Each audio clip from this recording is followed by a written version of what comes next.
the stream kind of cut out on me, and then I had to come back to it, and we will see if I'm now live again. I think I am.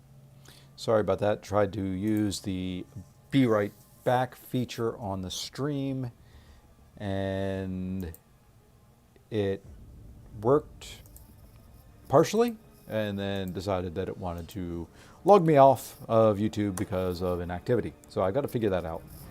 Don't really know how to activate that mode on my playback. So anyway, apologize about that. It was actually my grandson calling. He needed help on his math homework.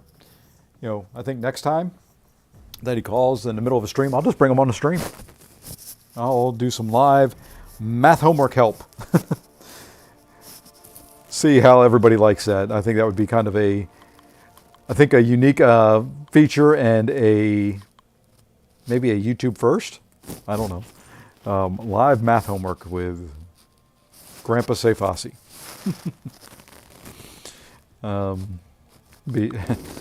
Yeah, I think, you know, the more I think about it, I am going to do that. If he calls back, I'm just going to throw him up on the screen, and we'll do some live math homework help. I'll include that in the thumbnail and in the description for the stream. You know, help running arena and helping the MCOC community with their math homework. I think it would be fun. Be different and unique, that's for sure. Can say that's something Brian Grant hadn't done on his stream. Yeah, still having trouble talking. You know, so kind of the plan. Anyway, now that I'm back, is I'm going to go ahead and grind this out. Probably about an hour and a half or so. I'll probably take a little bit of a break, and then, whoops. After that break, I will probably go get some food, and then probably come back and stream some more.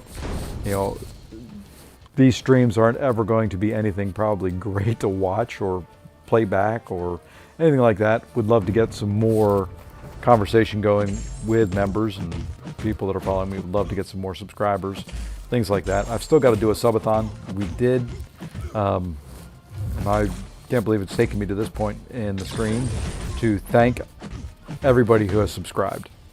You know, we've gotten to the 100 mark. We've kind of surpassed the 100. Still looking to grow, still looking to hopefully take that a little bit higher. You know, the goal now is to push for 500. And ideally, I'm trying to think when I want to hit 500 by. You know, it was really been a month to get to 100. I'd love to say, you know, 6 months for 500, but I'm a realist. I think if I could get to, I think my goal is kind of 500 by my birthday. My birthday is the end of March, so it would be ideal. You know, not sure it will happen, but, you know, 500 by March would be awesome. You know, at least in my book. You know, I know there's others that grow the channel quicker. There's probably ways that I could do more to grow the channel and do that. But I'm doing this for fun and for learning, like I've said many times. And if I cheated, you know, there's ways to buy subscribers for pretty little money or buy views. But I'm enjoying kind of doing it the way I'm doing it. You know, I like looking at my views and seeing how many views videos got, and then knowing that they're real views instead of ones that I bought. You know, so like I said, you know, goal now will be 500 by March. I am still planning the subathon, and kind of the plans for that are going to be, I'm going to open Paragon crystals for every new subscriber, and then I'm going to hold some type of giveaway. Still kind of trying to figure out, I'm trying to get a bot that can do it, like Nightbot or something like that.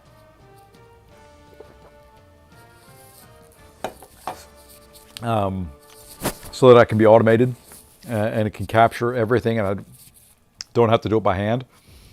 But I want some type of giveaway that, I can give something back to those that help.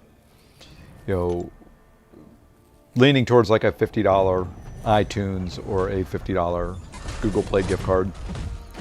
And it won't be just for new subscribers. It'll be for everybody who joins in during that time. And I may do something so that it's even beyond that, to allow people who have subscribed, who have helped me out to this point, and helped me gotten where I've gotten, give them a chance to earn it as well. So I've got to figure out the best way to do this drawing. Haven't quite thought through it all the way yet. That's kind of what's holding me up. I'd like to do it next week, one day, and stream for 8 to 10 hours when I'm at home, and just kind of keep it going. There'll be interruptions in that stream, of course. I'll have things I've got to do, but want to at least try something like that, and maybe do that a couple times a month. Don't know what those streams will be. Probably Battlegrounds, Arena, a little bit of everything. Oh, why'd you have to throw that special 2? I'm sitting here turtled up. 2%? Come on, dude.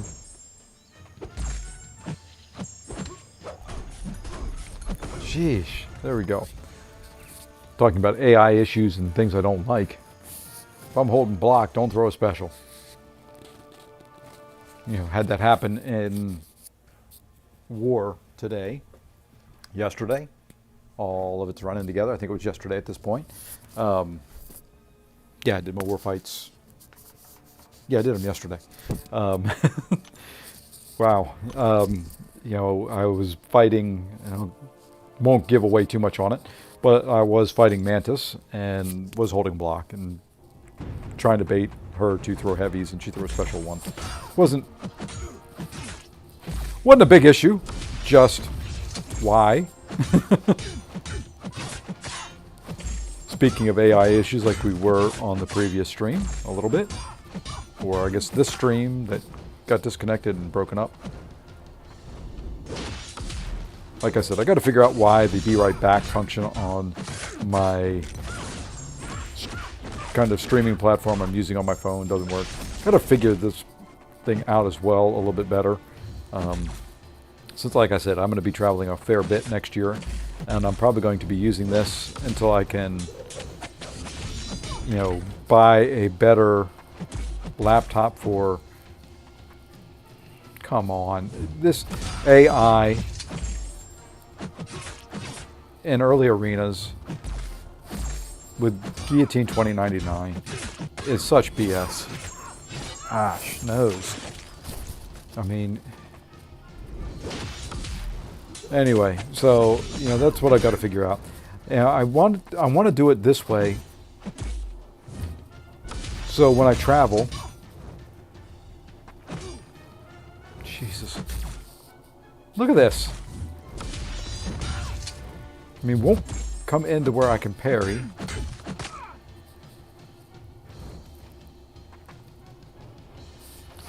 Dang. Wow. That is such an AI.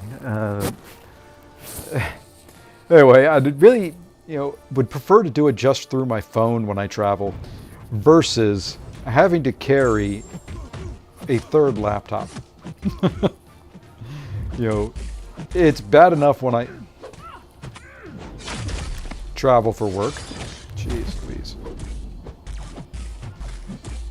That I've got to carry 2 laptops, my iPad, stuff that I need for work, in addition to those items. Sorry, I'm just kind of trying to concentrate here for a second. There we go. That I've got to carry for work through airport security. I was joking around to somebody today, it's amazing that they let me on the planes. With the pure number of electronic gadgets and things that I've got to carry with me, between my carry-on and my backpack that I carry, I am really surprised they let me through airport security. because I think, there's probably enough materials in there that they would think there's something else going on. I have been stopped a few times, and it's fairly regular that, as I put my bags down on the conveyor belt there to go through screening, that they get pulled to the other side and have to be checked, because, there's electronics throughout all of them. I think this time I had probably 10 bigger electronic pieces that I had to bring. So, it's just kind of, I can't always do it the easy way and ship things, or I don't like checking bags at all. I don't like that extra time waiting for it to come through baggage claim. So, yeah, I don't like that. So, I prefer, even for this trip, which is longer, I can get everything that I need in one carry-on and my backpack. I don't mind using the hotel laundry facilities to do some laundry. I'd rather pack light, get all the stuff I need in as far as stuff I need for work, and then just do laundry as needed. This week has been, I'll probably use the laundry facilities 3 times. I only bring one set of workout gear, which can get ripe if you're not being clean with it. So, and I don't work out every night when I'm at a hotel. Like last night I had a dinner and a function I had to be at, so couldn't work out last night. I will maybe work out tonight. I don't know. Maybe tomorrow. Well, tomorrow I'll definitely will, because I'll be rested. So, yeah. So I'll probably use the laundry tomorrow just to kind of clean things. I need to use it anyway for other clothing. And then, probably once again, don't you do that. Why? Jesus. Oh, then you're going to dex twice, huh? When I need to be aggressive. There we go. Kind of struggling here, folks. Kind of struggling with the AI and trying to get these early arenas done. It's taking me much longer than what I had assumed. I was hoping to move quicker. What I may do, of course you're going to throw that now, so I can't parry you or do more than one hit.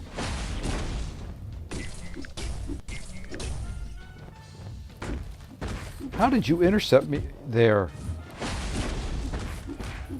That was a clean intercept on my part. So, anyway.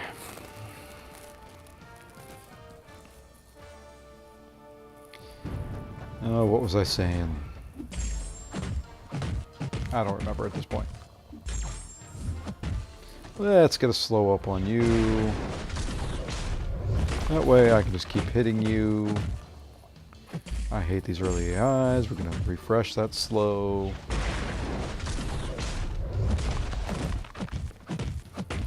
We'll do this.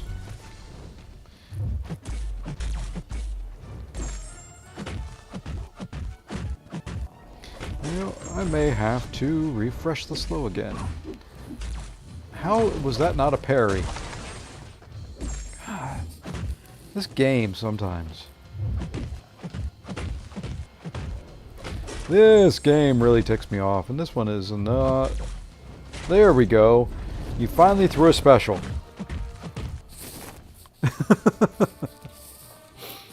Oh man, sometimes. Some frickin' times, let me tell you, boys and girls. Alright, I've got 2 more to get out of this stupid start of this arena. God, I love it. Oh, let's see. Let's go this way, there, and there we are. Other things that I'm looking at, I've got the subathon, like I said. I want to make some kind of improvements to my overlays, get them working better. Want to work on my logo a little bit. You know, looking at the kind of the watermark on this screen isn't what I want. You know, I like my S. You know, that I like. I just have to, I don't like that it shows the white box around. Why didn't it throw my special? And why did that whiff? Oh my gosh, that was horrible. Didn't throw the special when I wanted it, and then whiffed. And now I'll have this freak with poor AI. If I don't lose my streak here, I'll be amazed. Sorry, gonna concentrate for a second.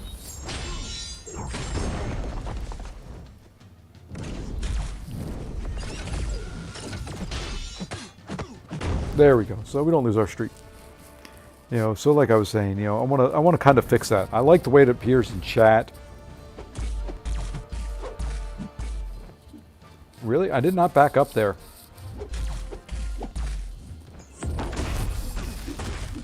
Okay, I don't know if it's my phone or it's this game or a combination of the two.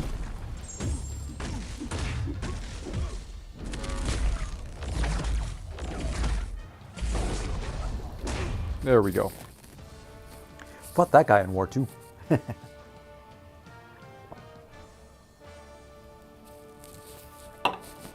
Using a slightly different champ. All right, one more set of fights to get the infinite streak started. And we'll go there, and we go there, and hopefully this will do it. And hopefully they're not running recoils, and they're not. Beautiful. Beautiful. All right, let's get a little bit more energy in me. I have downed my energy drink. Hoping that kicks in pretty darn soon. Oh, what does your special 2 look like? I forget. Okay. Oh, that's it. Oof. All right. So hoping my energy drink kicks in. I may get up and walk around a little bit while I stream. That is the part that I do like about streaming from my phone. You know, what I'm doing now is I can get up and walk around. I can move. I can do different things. When I'm at my desk at home, you know, it's hard for me to do a longer stream. Oh, come on.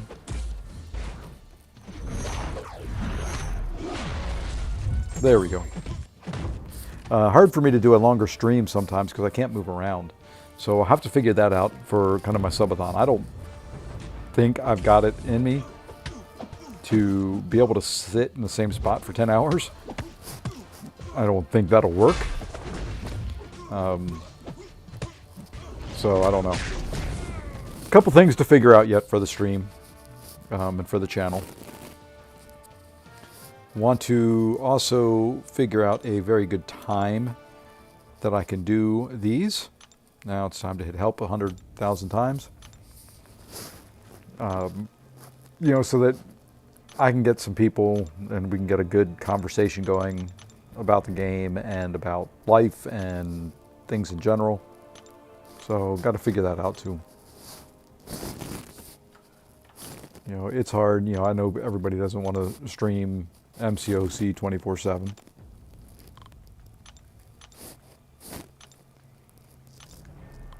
But let me keep going on here. Just hitting all the helps that you've got to do to appease the Kabam gods, because they think us having to hit the help button after every fight in Arena is fun. Hey, PWF man. Yes, the help requests. Yes. Got to make sure you guys can get your loyalty. You know, no one else grinds Arena. I take this on for the Alliance. It's my contribution. You know, Manuel told me it's the whole reason I haven't been kicked yet. So,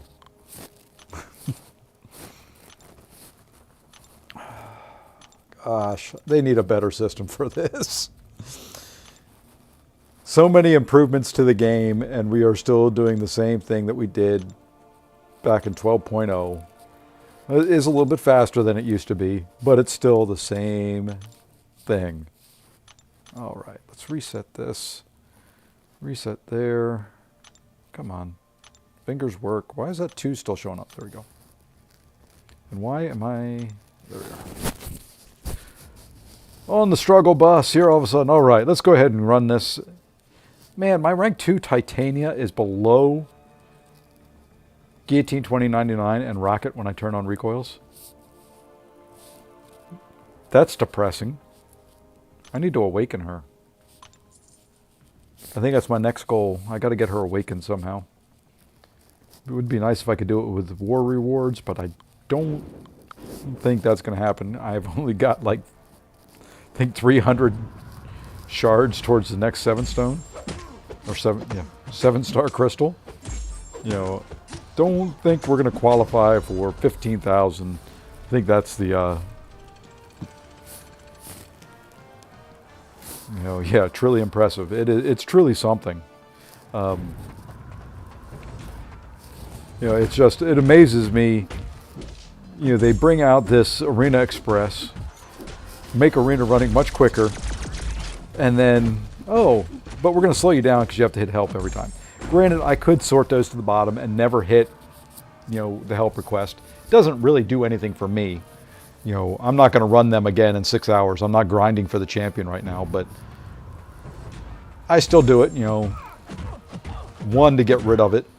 2, because I like the way I've got my champs sorted and they're in the way when I do that. I could push them to the bottom, but nah.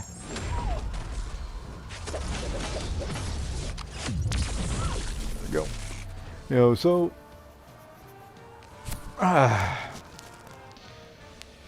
yeah, there's a bunch of little changes I would love to make in the game.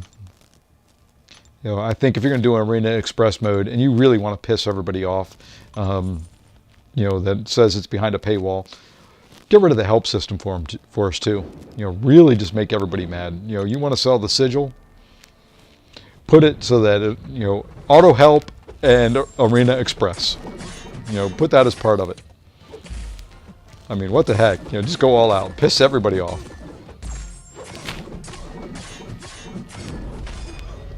Give me more reason to pay for it. I mean, 99% of the reason I pay for the sigil still is Arena Express. I mean, you got me there. You know, just keep going. I am close to my, speaking of the sigil, close to another, and here's that AI I was talking about earlier. I am close to another 7-star through the sigil. That should be coming up 2 weeks, I think. 3 weeks, something like that. So it is fairly close. I do have enough. And CPW, if you're in here and you're listening, what are your thoughts on the loyalty crystals? I've got, I think it's probably 2.7 million loyalty. So I would have 1 million left or so. I'm not sure how much of a buffer I want to keep. Yeah, see, I wouldn't run it without the sigil at this point. I don't think I could. But anyway, what are your thoughts there? What am I at loyalty-wise? 2.8.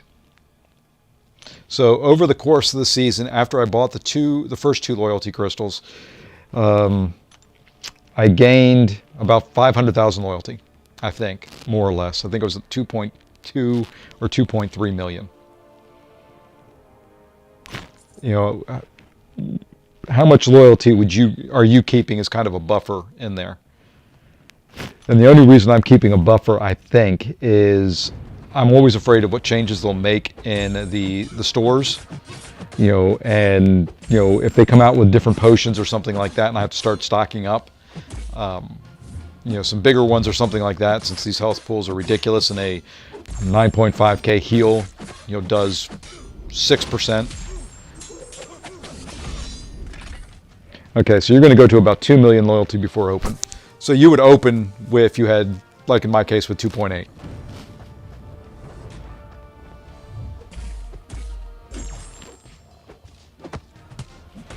Well, I may do that pretty soon. I may do that with kind of war rewards.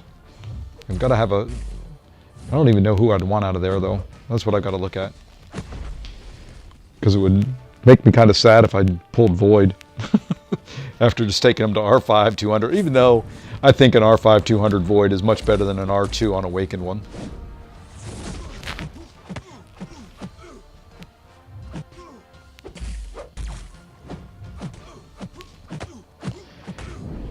Kind of upsetting that Titania and Hulk are the two champions banned next season.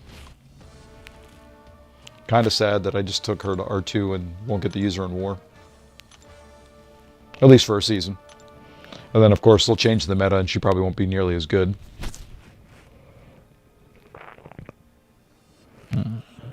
Let's go that way. You know, at the same time that, you know, I understand that the helps, and I understand all that, but, you know, at least they leave Arena alone, pretty much alone. I like that they give us a free way to earn units that is not taxing. It's time-consuming, but it's kind of a mindless, easy way to do it. You know, I can safely say probably 75% of the units I have right now came through an arena grind. You know, I don't buy units to open things. I typically buy units when there's deals, you know, kind of like Cyber Weekend, when you can get bonus items with buying the units. So yeah, I would probably open in your case. I've also mostly been getting my potions from the 500 unit. You know, I probably should do that. I haven't. I think they're probably a better deal than buying them for loyalty. But at the same time, I don't take nearly as many fights as you do. For good reason. You know, so for me staying capped like this war, you know, you guys... And I'm grateful for it. I had 3 fights, 3 different champions, so there wasn't any heals as long as I didn't die. You know, I don't mind that. You know, I don't mind running Path 6 with OG Iron Man and, you know, him being the tank that he is, and can take 2 or 3 fights of that and not have to heal up because, you know, he doesn't take much damage. So, you know, I'm all for that. But you guys take a heck of a lot more fights than I do.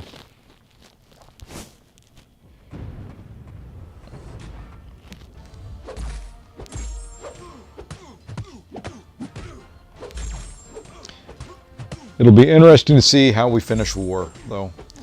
My guess is 2 alliances above us will get banned, is my thinking. It would be great, you know, if 4 would. You know, I know there was a couple that were having some changes and some issues and some things like that. So, not out of the realm of possibility. I just don't see it happening. That's a lot to ask for. You know, we just had kind of the bad RNG as the way I look at it this year. I mean, we just had just kind of the worst luck. Even when we did well in War, we got beat. And, you know, at least we didn't have any of the ties and losing on time. I think those are more upsetting to me than anything else. You know, losing by deaths, yeah, it is what it is. You know, it's going to happen from time to time.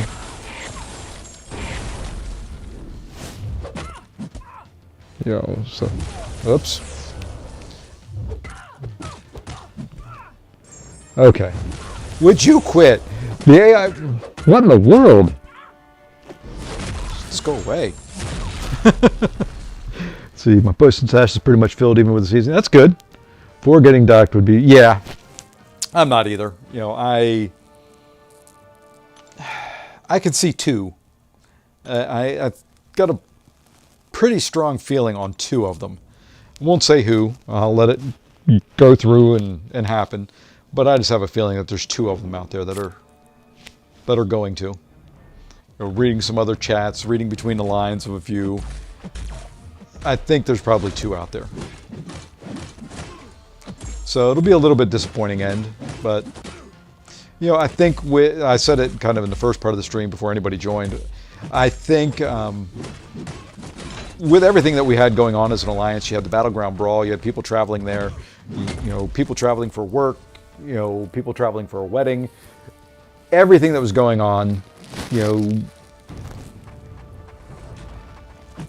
it's not the worst finish that it could have been. It's not the best. But I think some of the attentions and some of the people's focus were a little bit divided.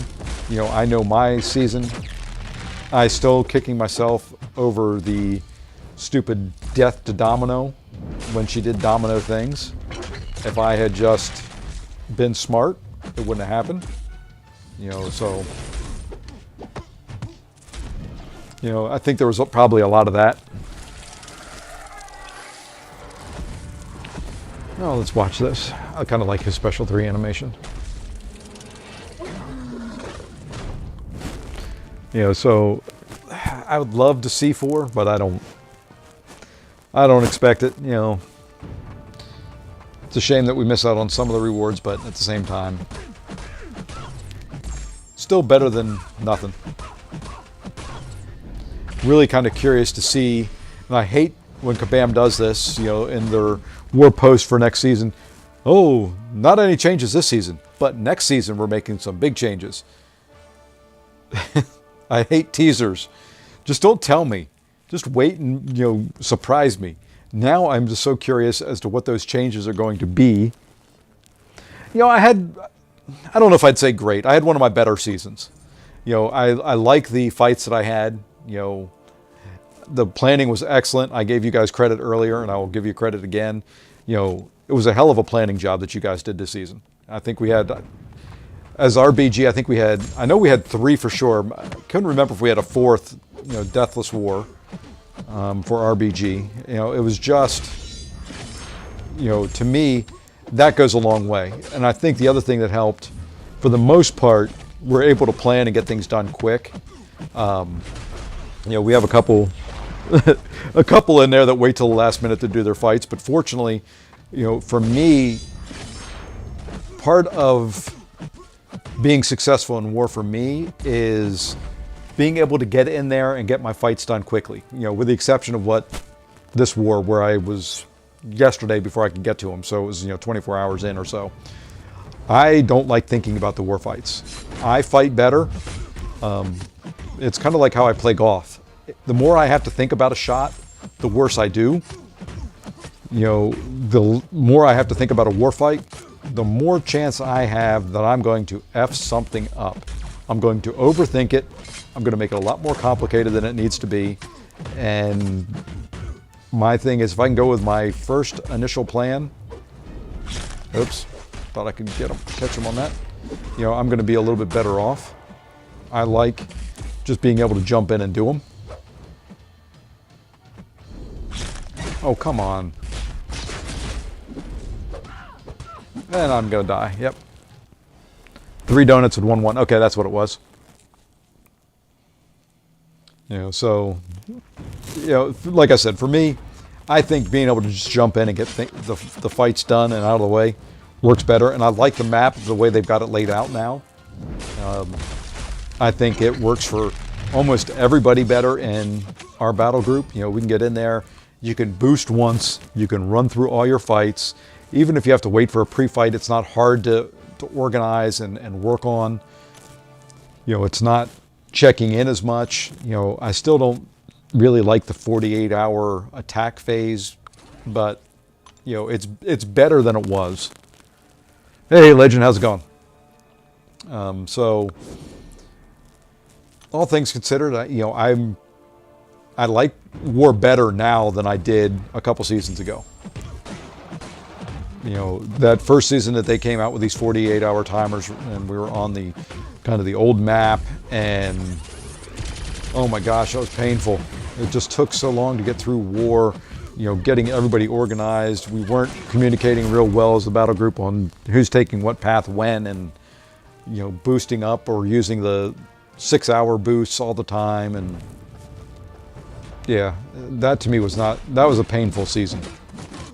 This season I actually enjoyed and had fun. I enjoyed a bunch of the matchups. I even enjoyed that Shuri versus Domino matchup that I died to. I would take it again in a heartbeat. I would just throw on an invulnerability boost and clean it up. But, you know, I think that's the case with really any fight, though. Any fight in war, you can die very easily if the AI doesn't cooperate. And I'm hoping with the AI changes, that'll lessen the amount of times they don't throw. Most likely, Legend, we finished up at the top of P1. Right now, we're rank 4 and Plat 1. I expect probably 2 docks. So we'll finish 1 or 2 in Platinum 1, which is disappointing.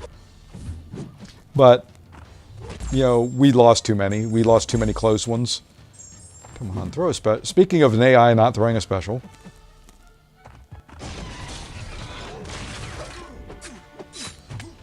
So it'll be, you know, the rewards are disappointing. We've got a lot of talent in the Alliance, and, you know, some of them, you know, are going to be more disappointed than others. I won't be as disappointed. You know, I am grateful to be with these guys and, you know, be part of it. You know, more than they probably ever will know. So, you know, I enjoy the Alliance as a group. You know, I think, you know, for the most part, we all get along. For the most part, we all have fun. You know, we all push each other to be better. We all hate letting each other down. You know, there's not a lot of, you know, infighting, at least that I've ever seen. You know, I think it's happened one time and it took everybody by surprise and led to a couple of changes. But, you know, other than that, I think, you know, we were talking about it the other day. It's probably been a year and a half that I've been in the Alliance, you know, which doesn't feel like that. You know, it still feels like 6 months ago, Justin and I were running 2 Loki.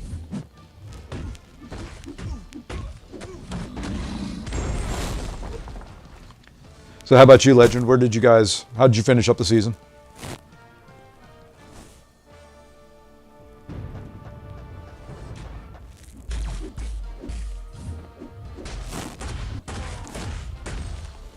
Speaking of 2 Loki, you need to talk to Manuel. I know, you know,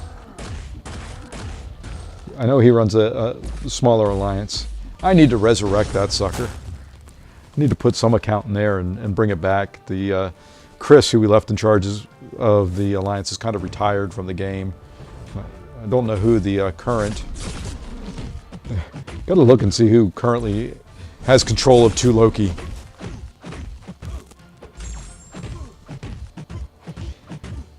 And then speaking of 2 Loki, I miss Euthanitis.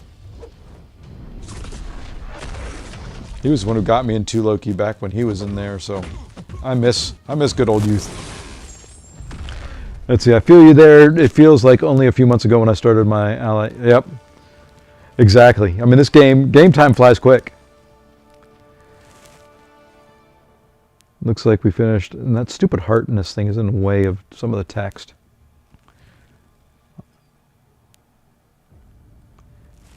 Let's see, I can come over here and see mid P4. Well, that's, you know, it's respectable. I think in my, you know, Alt Alliance in my second account, it's going to be gold 2. So, you know, respectable. You know, it's hard. You know, I've run an Alliance. It's hard to do.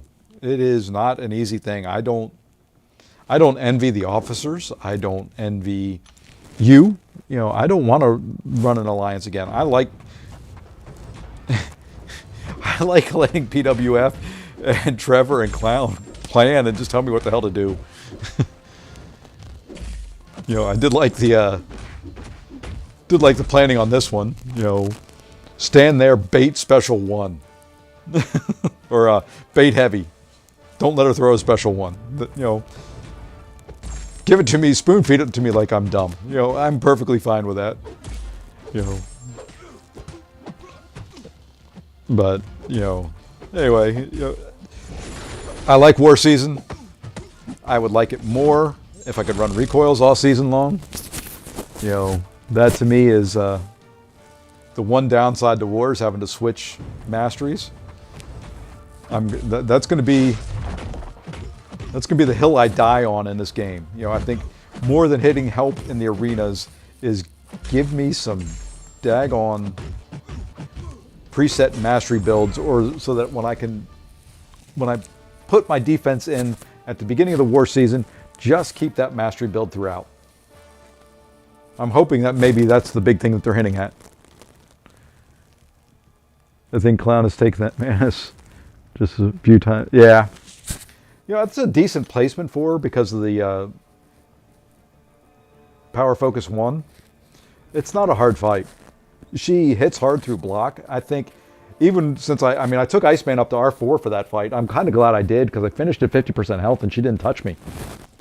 Or I may have taken a hit, but I had an invuln boost on. So it really basically worked out that she didn't touch me. Whoops, I need to keep going here. So, you know, not a tough fight. It's just a lot of chip damage. You know, I was afraid on that to really kind of intercept.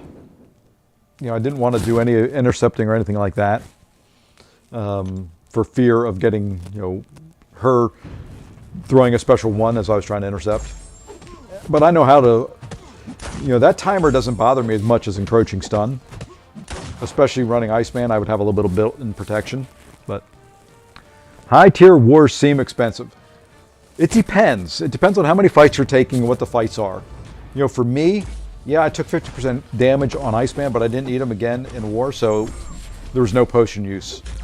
You know, all my fights this war weren't the cleanest. I wasn't in the, you know, I was driving between sites for work. I pulled over and kind of did the fights in the car when I had a few minutes. You know, so for me, you know, I didn't expect clean fights, but at the same time, I was focused enough that that wasn't gonna be a reason I would mess up. So, you know, my potion, man, I can't say potion. My potion usage this season was probably the lowest it's ever been.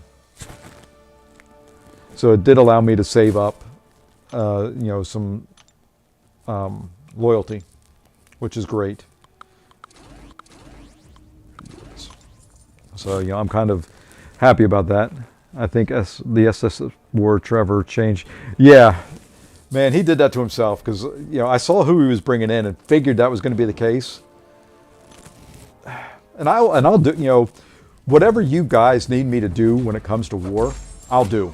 You know, if I need to change masteries every other fight, if I need to rank up a champion and I've got the materials for it, I'll gladly do it. You know, it's like this one. You know, I had the choice of, I think he gave me Iceman or Toad, you know, that I could use on that fight. You know, I went Iceman because it was just, I think, a better chance of success. So I don't mind ranking up champs and doing stuff like that for war. You know, whatever it takes, you know, however I can help. You know, I need to make up in flexibility what I, you know, lack in the rest of it. You know,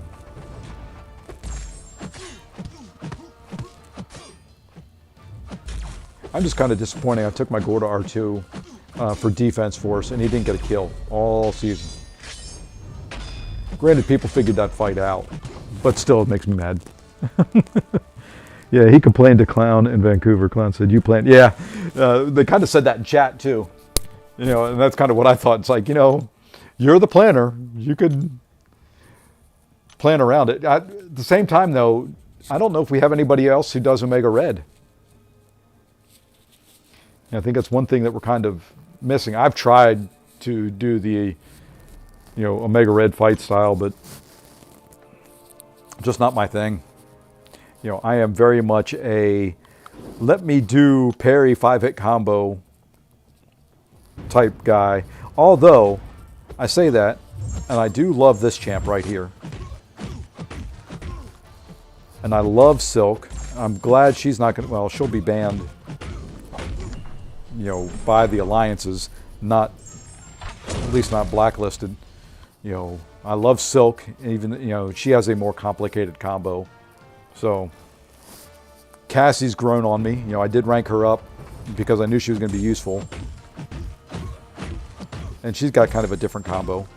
Although this war I did not play her. The funny thing is I played Cassie probably the worst in that Wiccan fight than I've played Cassie in any war that I've used her in.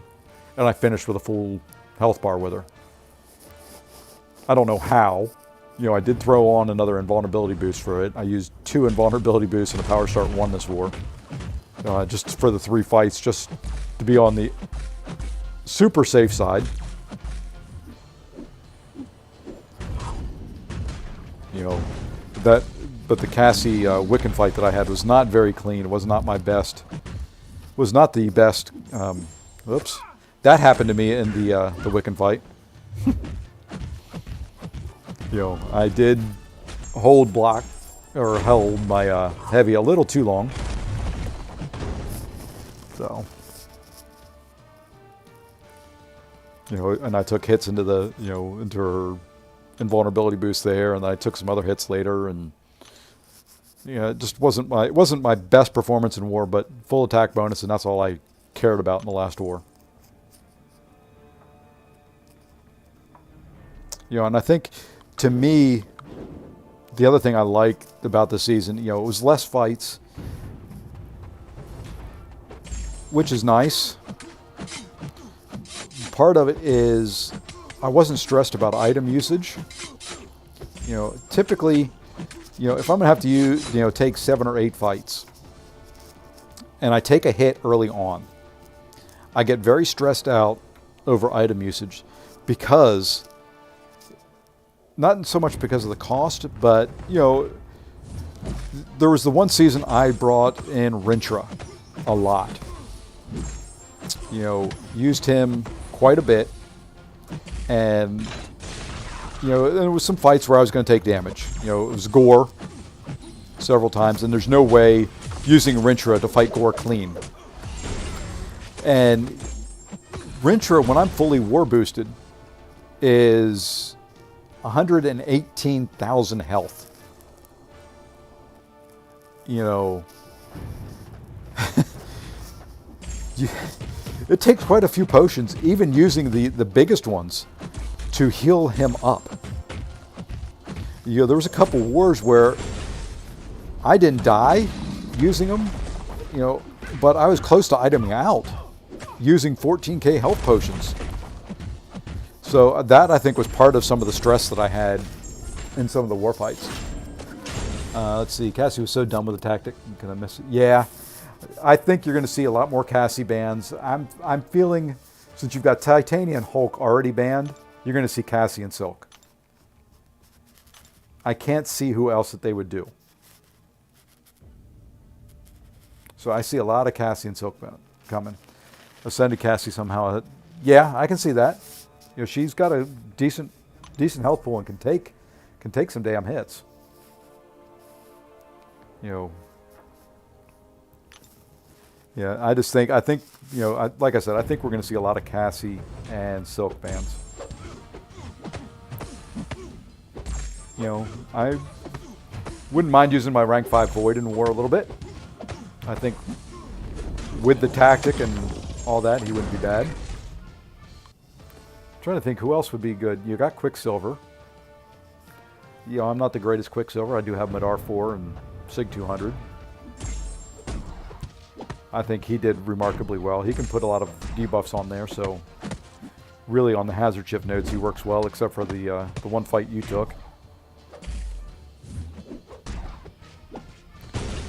That was crazy, the fight you took. I would have crapped my pants 5 times over and not been able to do it.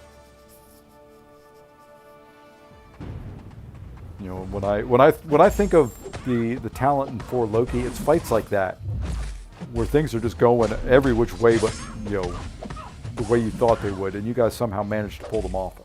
That's where I struggled and panicked. You know, and it's like in the one death that I had with Shuri, it wasn't going well. You know, I got backed against a wall. She wasn't throwing a special, and I kind of panicked. You know, I threw a heavy, thinking, okay, well, I can heavy her, and she won't go to, she won't go red. But what I didn't remember on the stupid node was I had a dex buff on me, where I had dex, so I had the precision.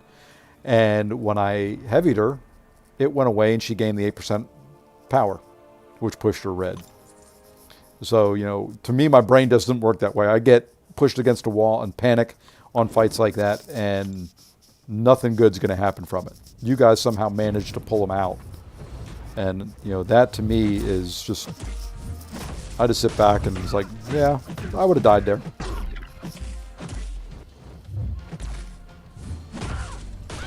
There was a couple fights this season. I was pretty happy that and I mentioned them in my videos that it wasn't going the way that I wanted. I think one of them was with Cassie. It wasn't going the way I wanted, and I was able to, on the fly. I used a special 3 to gain some time, so that I could think, But for the most part, if it's not going the way that I want, or the way that I had envisioned, I kind of panic a little bit, which isn't a good thing in war.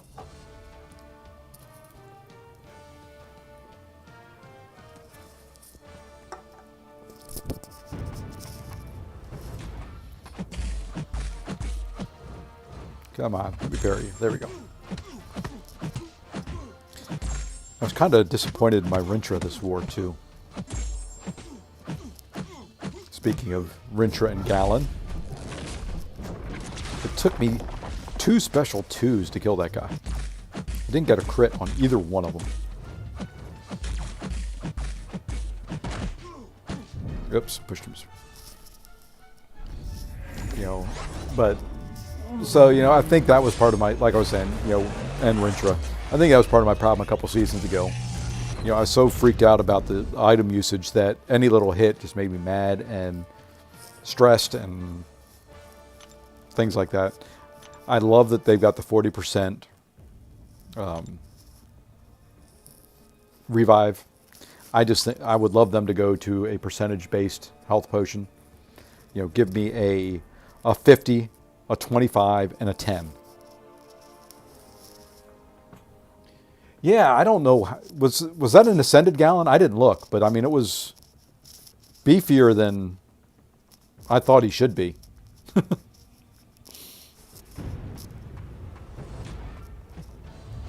I guess I could go look at the video. I've got it recorded.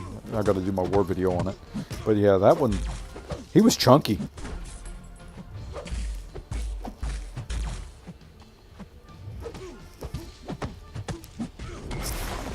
Okay, it was Ascended. Yeah, that kind of made a difference. But I have, the nice thing about fighting Gallon and using Rintra is I have developed a very good plan to fight him. I've developed a good plan to fight Circe in war with Gallon. To me, the best way of doing it is you use a Power Start 1 boost on him. You get that first parry, and then the fight's pretty much over. You've got it under control. As long as you get that, as long as you get that first parry in, that's really all that's needed. Because what you can do is you just parry, 5-hit combo special 1. And that kind of almost pushes them the whole way against the wall and puts your charges up to about 14 to 15. So that if he does throw a special right away, you're going to get the special route and be able to control it from there. And getting that initial parry in means you've got a neutralize buff up, so that he's not going to gain any buffs and he's not going to gain any of his charges. So it works much better that way than going an invulnerability boost or anything like that. Because invulnerability boost, yes, you can get the parry in right away. It's harder to push him back against the wall. And your charges aren't up very high, so that you're not getting that special route active if he throws a special. And that's not, that doesn't do a whole lot, but it does help.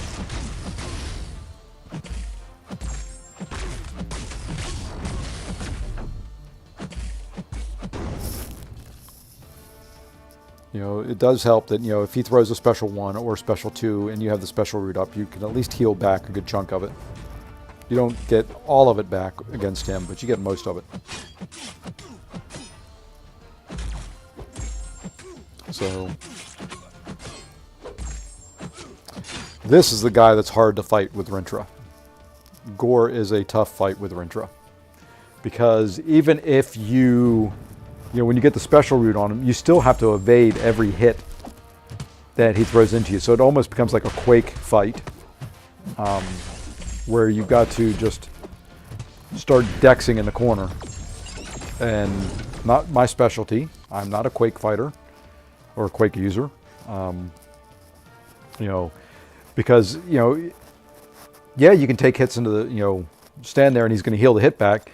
But fighting Gore, you're going to end up, at some point, it's inevitable. You're not going to keep neutralized up the whole time.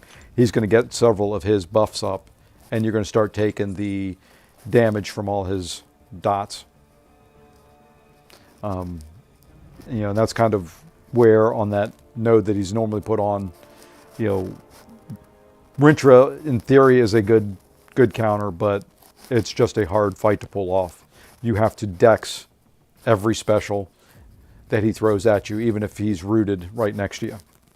Because as soon as he hits you with one of those hits, you're going to have, you know, 4 to 6 debuffs on you, and you're going to start ticking down. Let's go this way.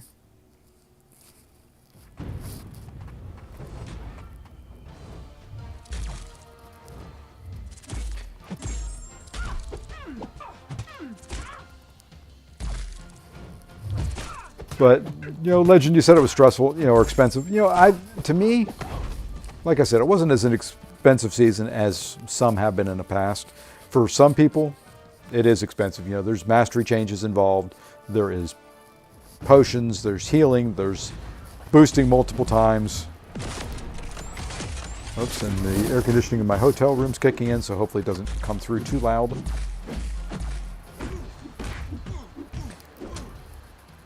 You know, I give the credit to the PWF and Trevor and Clown. They do a good job planning war. You know, planning around some members' strengths, some members' weaknesses, and it's a tough job that they've got. Especially, you know, Trevor.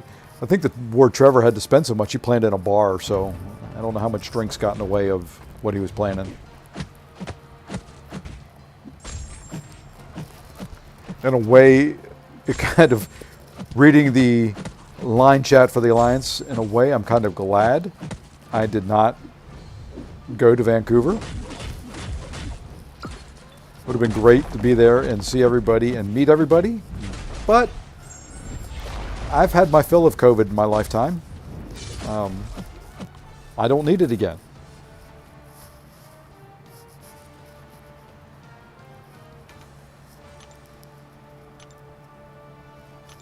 I definitely do not need it again.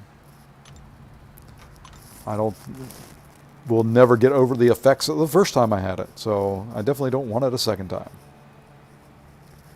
Oh, this is a ugly grouping. Let's just go this way.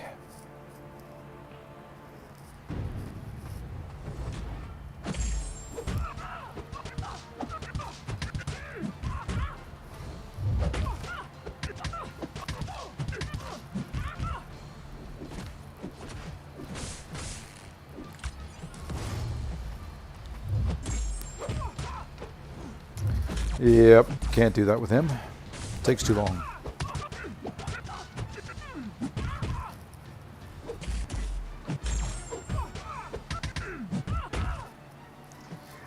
One thing I don't like, that I can't ever do successfully very well with Quicksilver or champs that have that double hit last medium, is transition into a special. I struggle with the timing on it. I'm either too early or too late too often on it. Planning is definitely an experience. Oh, I did it. I did it for years. Not to the extent you guys do. I planned, you know, who was taking what lane and providing champions that they could use. I didn't do a lot of, okay, you take, you know, 2A and 7B and things like that. Just planned out, okay, you take path 7, you take path 8. based on champs, and kind of discuss through best options and champs and things like that. So yeah, it's not something I want to do again. I like the strategy aspect of it. Oops.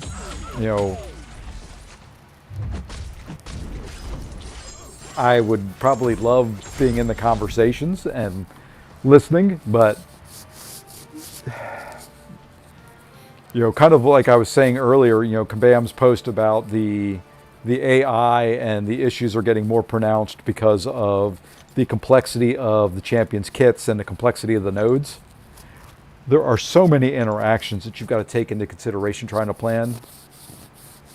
I admire you guys for the work that you do. I mean, not saying that to kiss or suck up. That is one hell of a job. Not one that I want. I mean, having to remember everything about some of the finite features of these champs and how they interact with the nodes and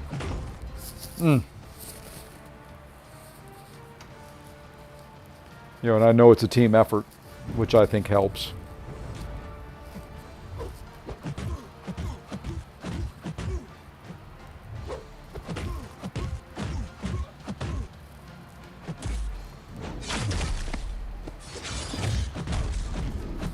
Let's see what type of damage she does.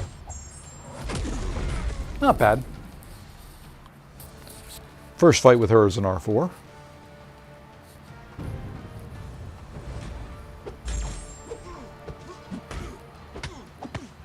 That was a quick recovery there.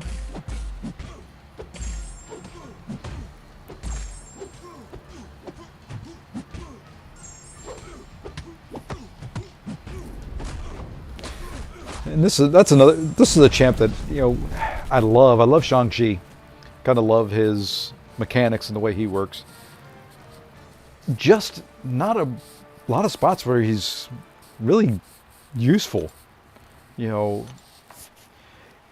got a lot of nice things in his kit. I just struggle finding spots to bring him in to use them. Outside of a pure nuke meta in Battlegrounds, which is, I think, in my deck for this season. I'll have to go back and look.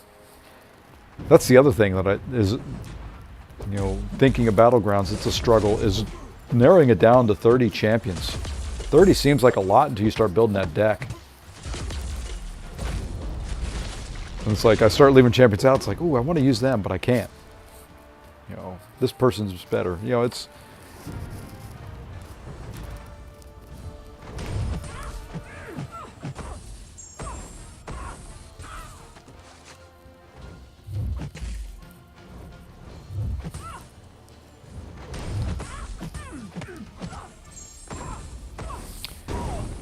Oh, man, sorry.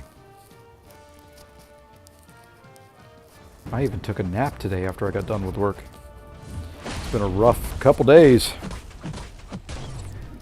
All behind me now. I get to do it all again in 2 weeks.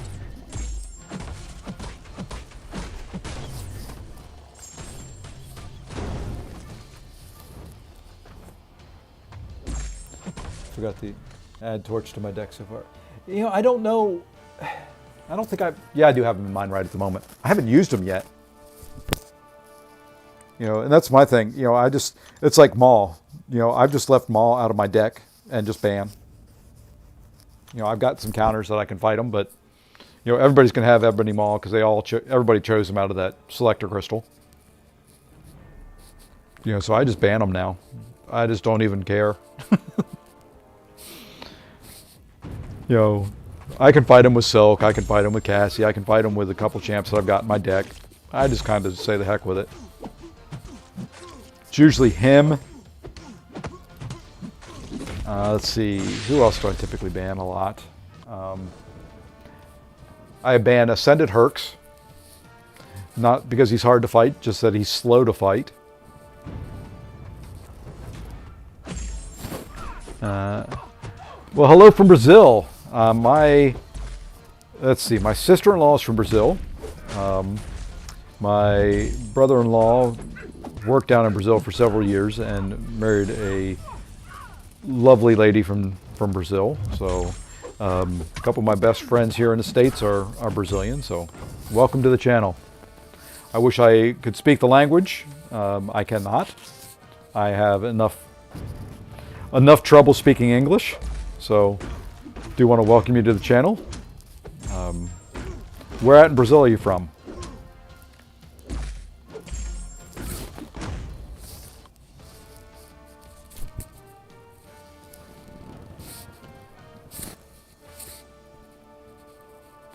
And you caught me on a kind of a not very exciting stream. It's just going to be a lot of arena for right now. I've got today to get all the milestones done in arena. I picked my wife up from the airport in about 6 hours, and then doing some vacationing, so don't think I'll have much time to grind while I'm driving and doing things with her.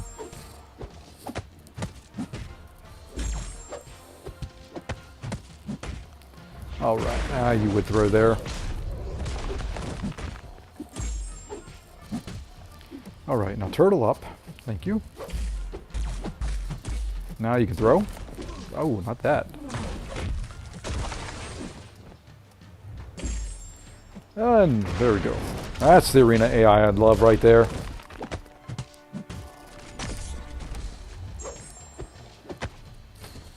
Gave a whole lot of thought to ranking thing up instead of Void. But to me, at least in this meta, Void's a good two-way champion. Thing is really just defense. I like the Void. Can be used defensively, can be used as an attacker. He's a little bit slower on the attack side, but kind of what settled it for me is I love Void's animations.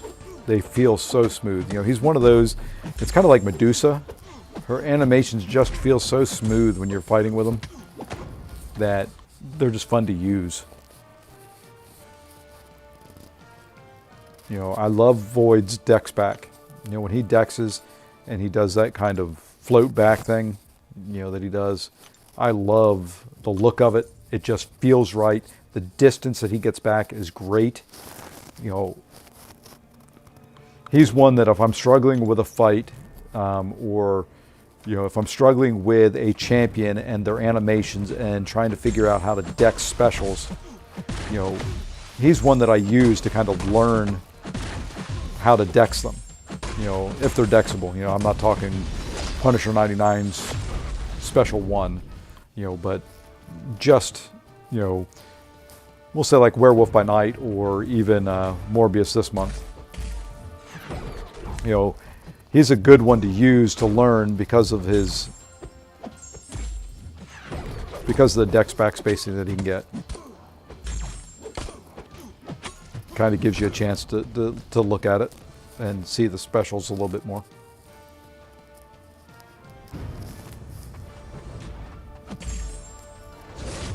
Oops, I forgot about that on her.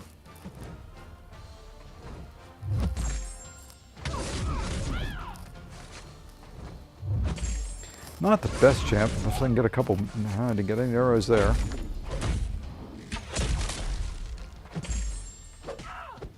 There we go. That'll finish her. Perfect.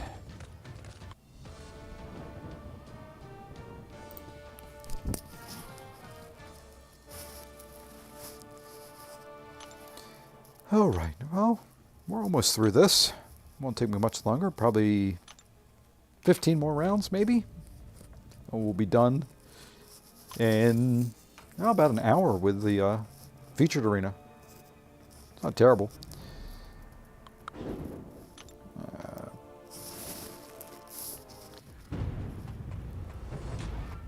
I'd like to take Killmonger up at some point too, but now that he's a 7-star, once again, he's another one of those champs that wouldn't mind having as a 7-star, but I think my 5-star Sig 200 is better than an unawakened 7-star, at least defensively. You know, I'm one of the rare few that actually like to use him offensively too, especially in longer form fights. You know, some longer form fights, he gets that where he can stack up the bleeds as long as you can bleed them. You know, that's special 3 and drop, 45 or 50 bleeds. That used to be one of the most fun things I could do. I remember, Medusa bosses in war and taking them with Killmonger. That was so much fun.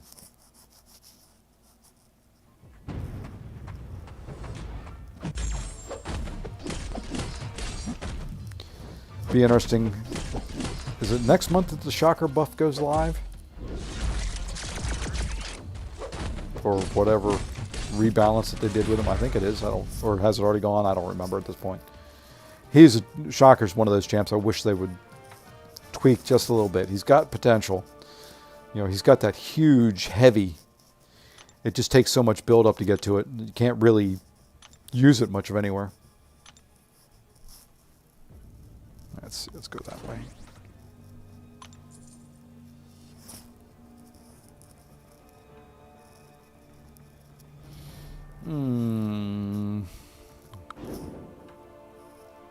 Not really a good spot on this to use for torch. Shocker got delayed to December due to... Oh, okay. Yeah, the way this week has gone, I'm surprised I remember my name. We were talking today, the other guy that came out on this work trip with me.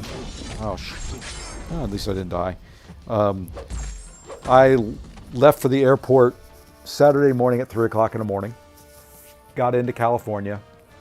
Got checked into my hotel. Went to our first job site. Stayed there until about 1 a.m. Saturday night, so into Sunday morning. Came back. We had to be at another job site at 6 a.m. Sunday morning. We were out last night until, I think, about 2. Had to be up at 6 at another job site. So, it's been a rough week. Hey! That was bound to happen at some point. I don't know what it is. When I stream from my phone, I get more kickouts than normal.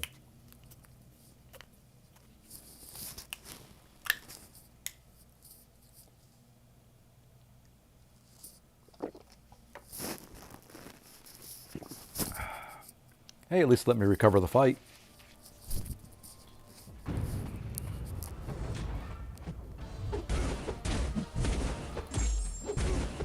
I guess I can just 5-hit combo. He's not going to get any. Not going to get any incinerates on him unless I can get to Nova. But quick enough. Yeah, it was, in a way it was brutal, but it was also, it was a lot of fun. It's weird. I'm a project manager, but when it comes to installs and weekends like this, I don't want the crews that are working for me. If I'm asking them to do things that are like this, I will be there hand in hand with them. I was a network technician for many years. I know how to do it. And I just like being there with the crews. So, if they need help, getting cable pulled through a ceiling, yeah, it's easy for me to sit back and just say, yeah, we need 5 cable runs in this room. I want to be there with them and, heck, put me up on a ladder, put me in the ceiling, and I'll jump right in there and help with it. I know the way that, I design the sites, I do all that, and these are kind of different. The company that I work for bought up, smaller retail store chains. This was a 5-site, group of offices and group of stores. And we had this weekend, basically Sunday, yesterday, and today, to go in, gut them, and put all our stuff in. Using all their existing equipment, all their existing network and all that. And some of these practices that are in there just don't know what IT stands for. Their idea of running cable was, hey, we'll just put it along the floor, or just do a cable run through the ceiling and have it in a racetrack coming down the wall. So trying to make these look professional and kind of up to modern network standards was kind of fun. You know, I joked around. You know, when I got to the airport, my rental was a 2023 Mustang. You know, because that was the only car they had, and you know, nothing like driving around. You know, we're in Sacramento. I'm driving around Sacramento at midnight in a Mustang, blasting 80s rock music as loud as it can go to stay so I can stay awake. You know, I felt like I was back in high school or college, you know, depending on what part of the 80s you were looking at. You know, they were my whole crew was just laughing at me when I pulled into one spot and had Def Leppard Pour Some Sugar on Me just blaring. You know, brought back a lot of memories and was a lot of fun. You know, at the same time, the plan is for us to do another 5 sites in 2 weeks, and there's going to be a lot of changes. I'm not young enough to keep this up every other week for a year, as I've got, 80 sites that I've got to do this year. So, but it was also nice that, my VP was there. He didn't stay as late as we did, but he was in there helping us out. You know, a lot of the executive team, since they were here in Sacramento, our corporate offices are here in Sacramento, they showed up and were on site, and it was nice to see the CEO of a major insurance company hand in hand with people working on the floor, getting stuff done. You know, that's not something that I really thought I was going to see. You know, so it was well worth the time and the effort and everything that we did just for some of the, the interactions like that.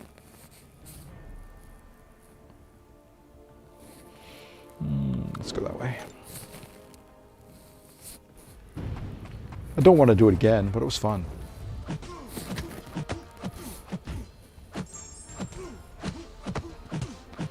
But, it's like I told my boss, when we were talking, I love my job.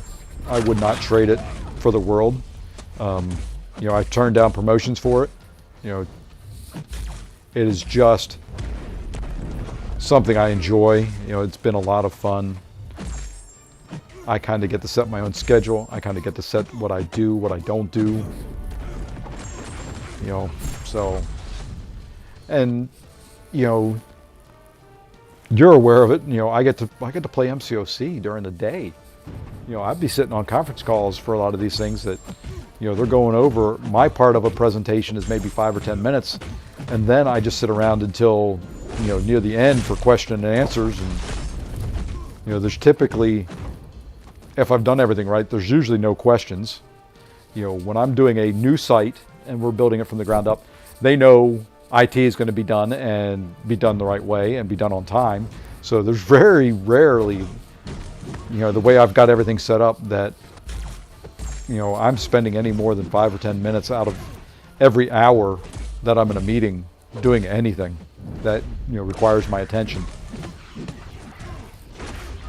And unfortunately I've got to sit there through all the marketing stuff. I've got to sit there through, inventory and all that kind of crap as they give their updates.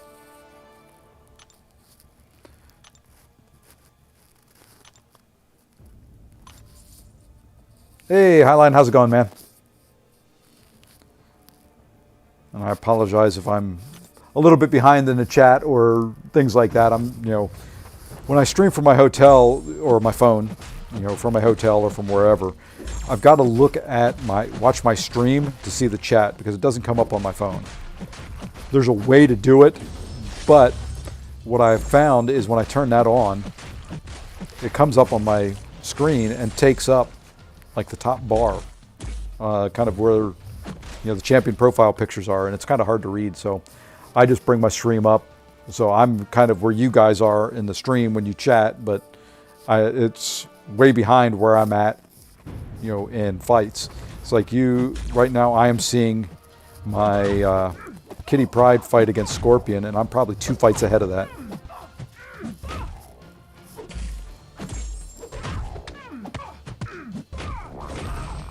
to kind of give you an idea, right now I just threw a special one against She-Hulk. So I don't know where that'll be when you guys show up or anything like that. So, because I'm watching the stream and I'm on a Magneto fight, and I'm 2 fights ahead, if not 3. Whereas when I'm streaming from my house and from my office, it's much better. It's almost real time. I'm maybe 5 or 10 seconds behind. So.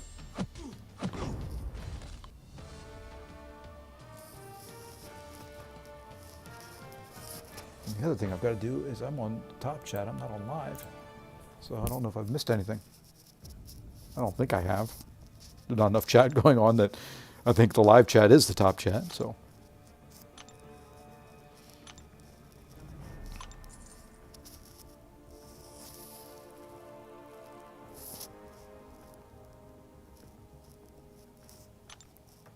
All right, a few more rounds here, then maybe a little bit of Battleground, and then I'll jump over to the 5-star, or the basic arena, whatever you want to call it.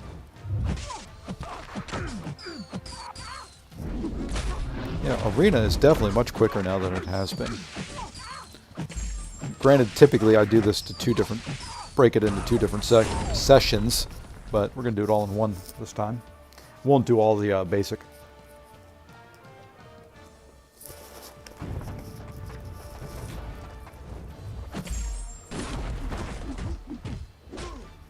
Still haven't pulled Sandman yet. I don't know if that's a good thing or a bad thing. I do want him. I think his animations are cool. Did not get out to Vancouver. I already had a trip planned for November, but couldn't swing. Yeah. I had booked a hotel in Vancouver. My wife and I were going to go, and this trip came up for work. If I didn't have to be on site Sunday morning early, I would have gone. Still, I would have left Vancouver Saturday night.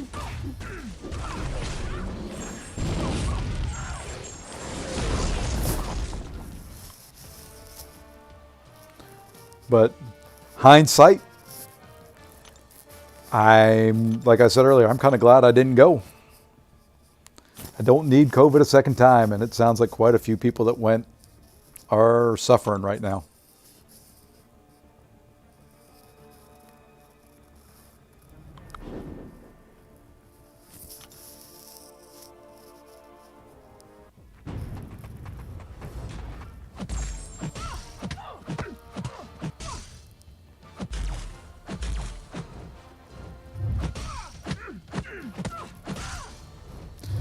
I am very, very anxious to see raids, though. I think that's the big thing I took away from everything that they announced there.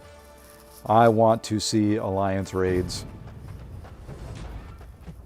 That has got me more excited than most things have in a long time in this game. Some of the other announcements, the champions and all that, great. Necropolis, great. I will have somewhere to use the 700 4-hour crystals that I've got, because I'll need all the revives I can get. But raids, as complicated as they sound and probably a planning nightmare. Yep, Marvel Contest to COVID. Yeah, I know we've got at least 2 in our alliance with it. So I don't know if anybody else is coming down. I haven't followed chat as closely as I typically do this week.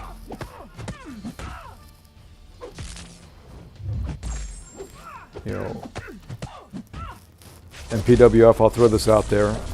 If you guys need help planning out the raids, I'll be glad to throw in what I can do. I think that would be an area I would love. I just want to see how it goes, and it seems in a way that they've tried to make it as complicated as Kabam could try to make it, which is kind of their MO for doing things. Same time, it'll be hard in a way too, because it sounds like you're going to have to be very organized and work very well together with the other 2 people kind of in your section bringing down things for fights. I'm afraid for a couple of the people in the Alliance and the way that they typically operate around Alliance Quest and War. You know, we've got a few in the Alliance that are a little more last minute, a little more, you know, let's not join right away type, which every Alliance does, but I think for raids that will make it very hard to coordinate, I think they can join earlier, so hopefully that will be fine, but you know, that's the only part of raids that scares me, is the coordination efforts for it. You know, right now, and I don't think, at least you don't have Alliance Quest going on at the same time, but then you're asking the officers of the Alliance to coordinate Alliance Quest, you've got to coordinate Alliance War, plan Alliance Wars, you know, plan the attack phase out, oops, and then coordinate raids. It's going to be, you guys have a lot on your plate.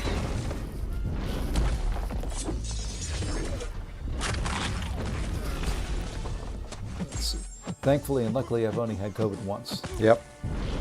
Well, I kind of alluded to it earlier. I had COVID about a year ago. And unfortunately, I kind of have some long-term issues from it. You know, the side effects have been great. You know, when I had COVID, you know, last November, I was about 240 pounds. You know, it created some long-term issues, and, you know, I've lost, because of it, I am down to, I think I'm about 185 pounds, you know, which is great. I love that part of it, but unfortunately, there's just some side effects that I'll live with probably for the rest of my life because of it. It kind of kicked my butt.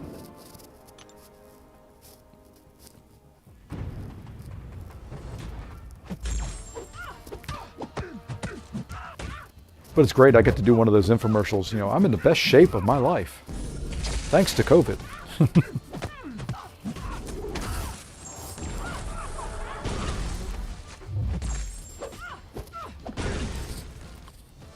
You know, it was funny. My wife, I actually caught it from my wife. My wife had like the sniffles in bed for half a day. You know, there was parts when I had COVID that I thought I was going to die. I mean, I couldn't sit up, I couldn't lay down, I couldn't sleep, didn't want to stay awake. I was in, you know, a kind of a urgent care center trying to get, you know, the prescription for medication and stuff like that, and just, they were like, we just need you to sit up. And it's like, I am not going to sit up. Whatever you need to do to me, you can do while I'm laying here curled up in a ball.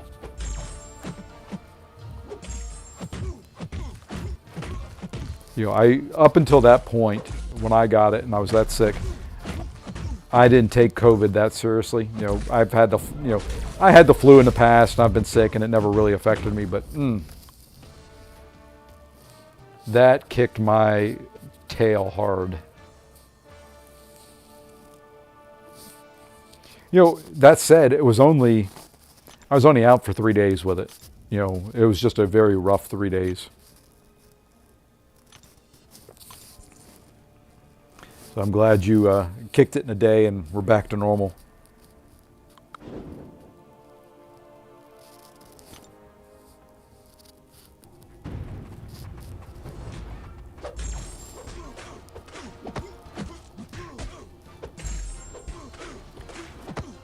But I don't think we'll ever be away from COVID anymore. I think that's going to be a forever.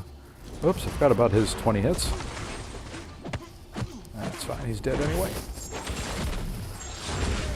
Let's see, I just got over the righteous stomach bug on Sunday. This bug lasted, it was the worst feeling I've ever had in my life. Yeah, see, well, mine was, you know, I got it in November.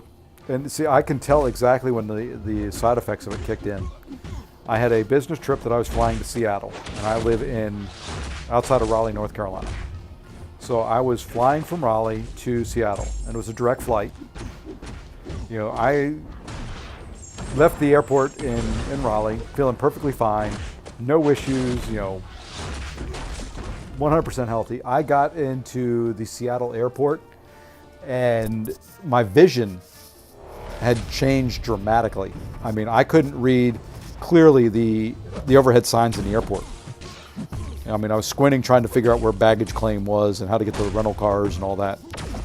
So kind of went through that week and realized that, man, I'm thirsty all the time.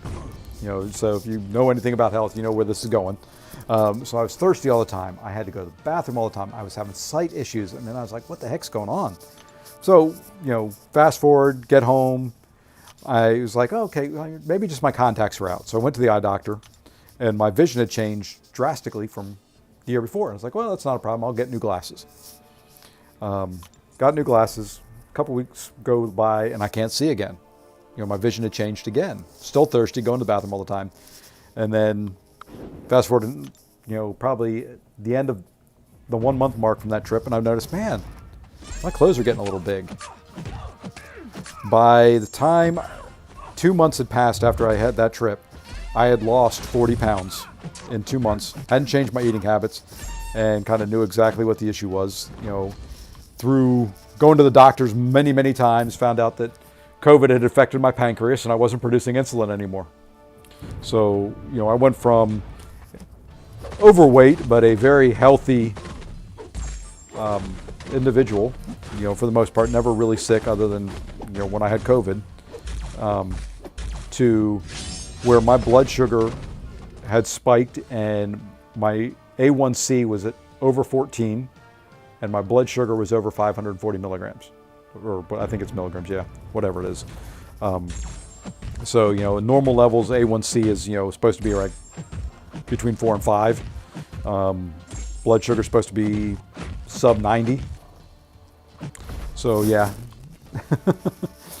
not sad about the side effects of losing weight and all that, but it's stuff that, now I've got to monitor everything that I eat and all that crap and deal with medications and,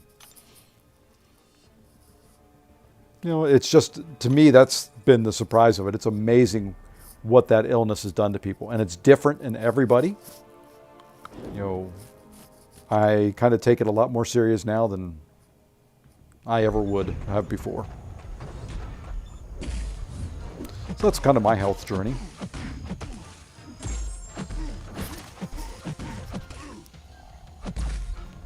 But on the bright side, like I said, it has made me do things different. I work out a lot more now, so I'm exercising a lot more to try and, counterbalance a lot of things. I eat a heck of a lot better. I feel better. Definitely got more energy now than I've ever had, in quite a few years.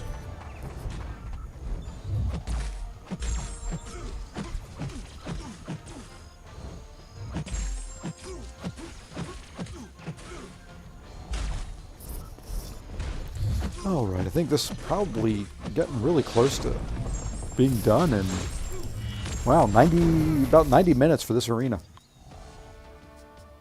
If I had more champs ranked up to R4, it'd be a little bit quicker. I love champions that come out and just throw a heavy attack right off the bat. I can't tell you how many times I've gotten hit by a heavy attack right at the start of a fight. That is my least favorite thing. I'm careful about it, a lot more careful about it in war than I am anywhere else, but fights that start off and you just try to go for that initial parry that we all do, and they throw a heavy attack. I can't tell you how many times I've eaten that heavy attack. Let's go this way.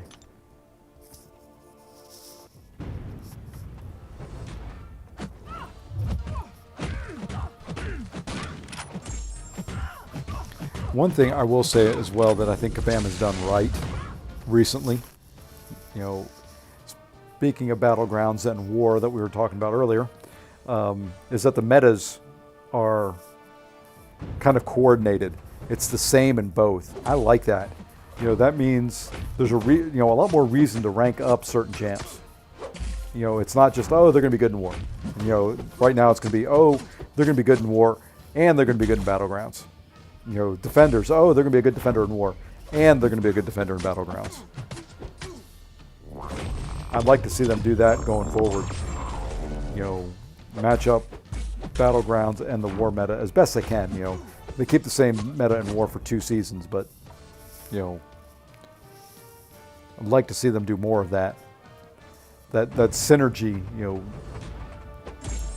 take it to everything throughout the game, you know, if you can. Keep it organized, you know, give people a reason to play some champs they typically wouldn't.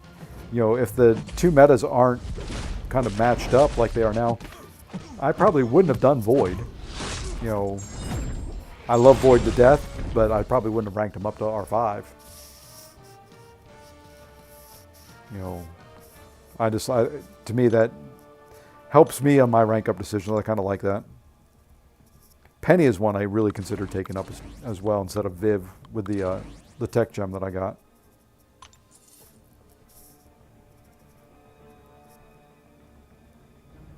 I just wish she had just a little something else. I don't know what, just a little something. She's a pain in the butt defender. She can be a good attacker, and I use her that way on my second account a lot. Not so much because I want to, but you know, I did rank her up mostly for defense for Alliance War. But you know, she can be sneaky good on offense in the right matchup.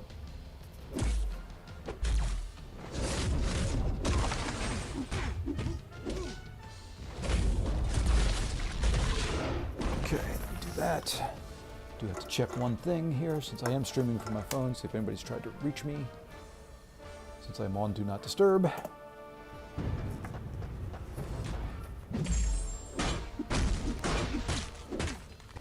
This guy's another one that I wish they would do something with. I like his mechanic. I like that he's one of the few champs that you can parry.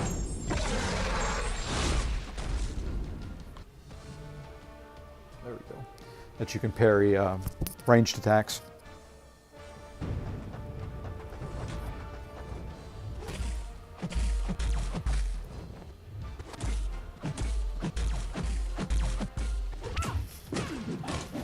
Just throw heavy attacks, Jabari. Thank you.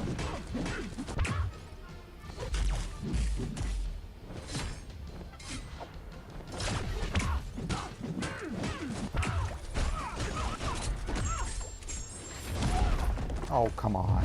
1%, really?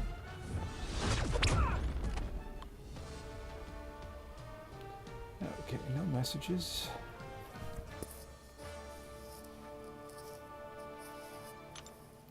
All right, maybe 2 more rounds. I was hoping 50 would do it, but we can wrap it up here at maybe 52. I don't even know if it's level up. If it's level up day or if it's, or not level up, arena day or if it's event quest day. That's how out of it I have been in the game.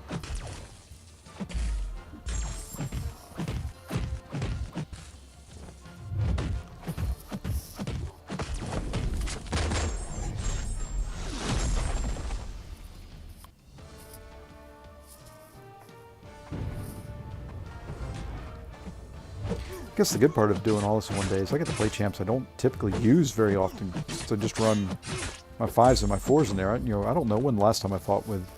It's event quest day. Darn. Oh well, I don't have any event quests left to do. At least that I'm gonna do. Love to, you know, Misty Knight's kind of a fun champ to play. I don't really know how to use her very well. Don't know how to fight her at all, but.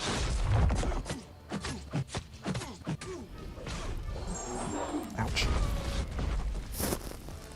Finally got to do some more Thronebrick. You're doing more than I've done. I've got the upper level done. I've got Paragon's Gauntlet, or Paragon's, whatever they call it. The thing at the end of it. Hey, there we go. We're done. I want to run one more just for a little buffer. And then typically all that I do is I auto fight the lower levels for the units. Although I will say the second level, whatever it's called now, I can look at it. I do run because I buy, I think it's not the lowest, but the next to lowest. Is it Contender? I think. It's got a 700 unit offer deal at the end of it instead of the 1,000.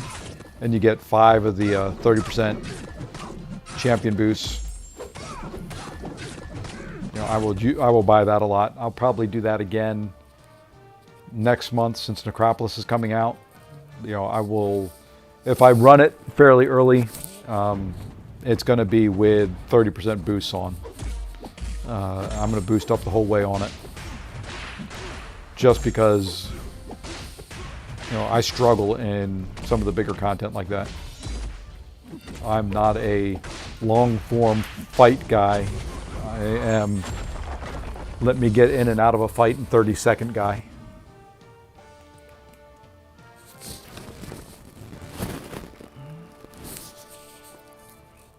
Yep, we are done now.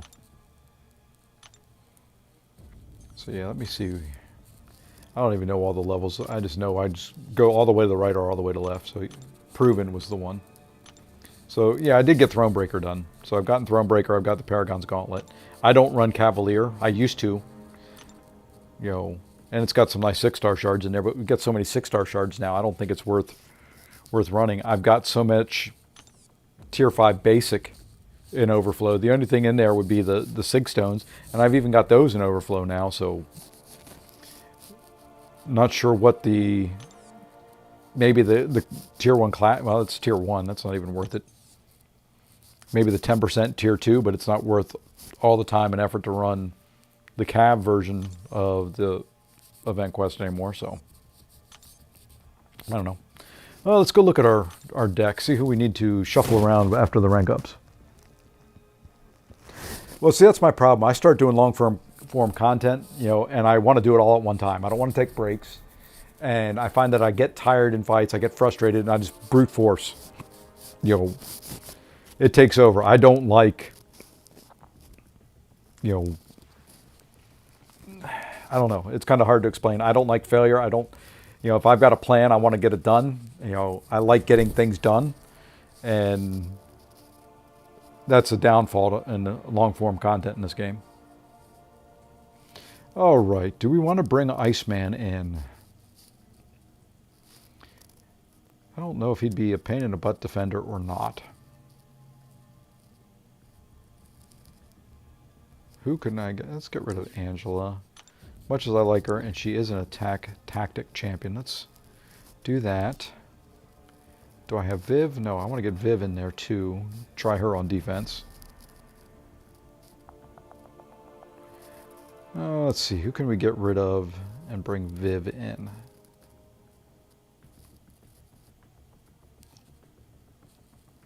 Let's go ahead and get rid of Maul. I put him in. Let's go ahead and do that, and then we will just ban Maul if we see him, and we'll try this. All right, let's run a couple Battlegrounds since I said I was going to. Let's refresh myself with the meta, so it is pretty much Alliance War with Prey on the Weak. Okay. All right, let's jump in. Who do we got? We have Akira.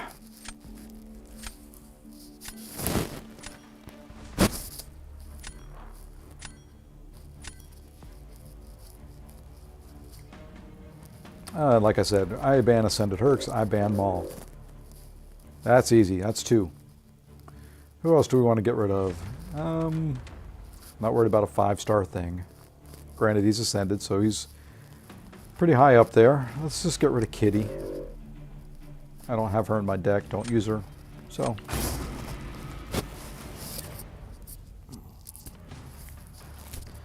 And of course he gets a Domino, a Kingpin, and a Gallon right away. Okay, Domino, I've got counters to you in my deck. We will take Kate. We'll throw out Iceman. You're going to have to come up with a counter for him.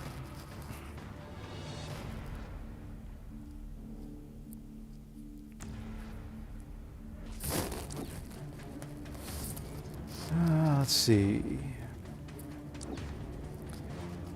Jugs and Rintra. I need some skill champions. There we go.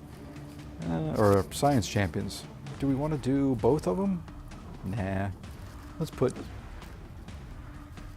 a Tuma out there.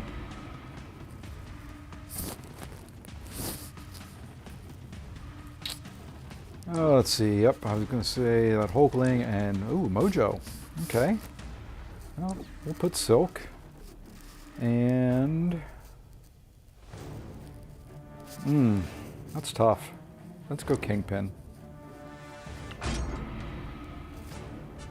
Need a good Mystic Champion pull now.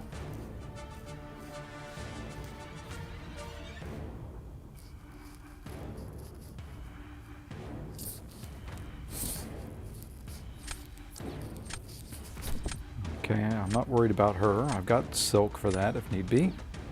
He hasn't changed his stat focus on her. Oh, man.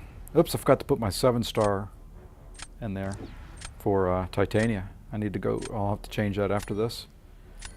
Let's go her. Speaking of Titania.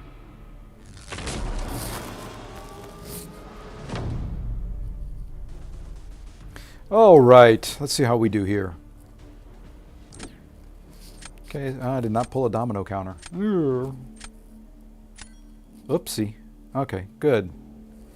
I didn't put much in defense in here, so let's go this way. That should pull his domino. Would be my guess why he kept that out. Ooh, no, Massacre. Against Mojo, let's go Titania.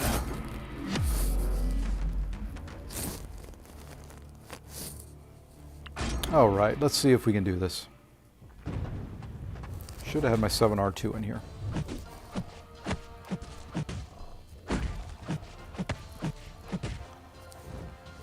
Okay, come on. Throw me a special. Thank you.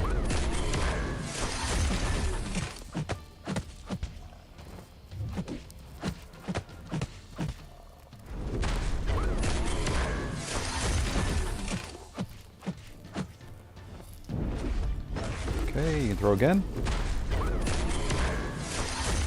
All right. Just in time for air conditioning here to kick in. I don't think I'm going to go special 3. You would throw a special there. All right. That Mojo handled pretty easily. Figured that would be quicker. Although Massacre can do a lot of damage fairly quick. Okay. Now he's got Hulkling and Domino for his defense. He does not have anybody that is Cold Snap immune. So I think I'm going to put Iceman down next. And save Kingpin for the other defender.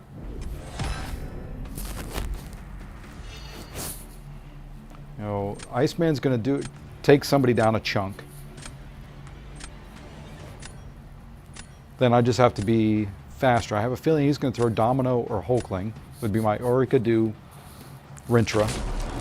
Or, you know, I've got counters to Rintra and Chavez.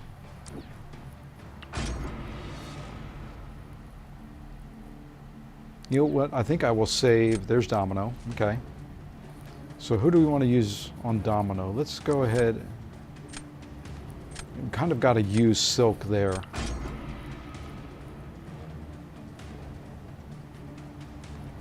So I am going to take some damage.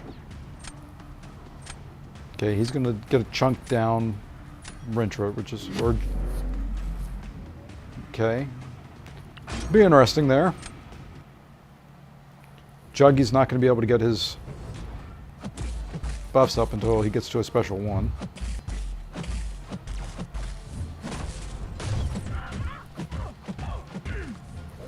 Oof. Oof, that wasn't good.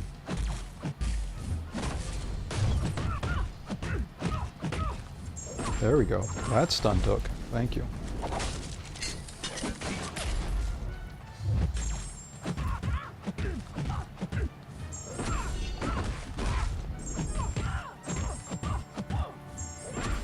Well, let's see what this does. That was not very much at all.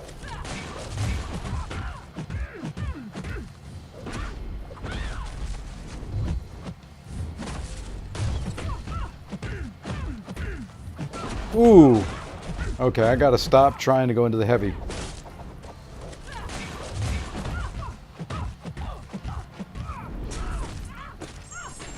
Why is she so freaking tanky here?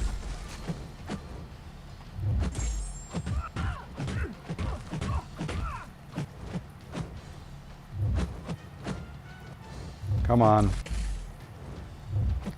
You're really slowing me down.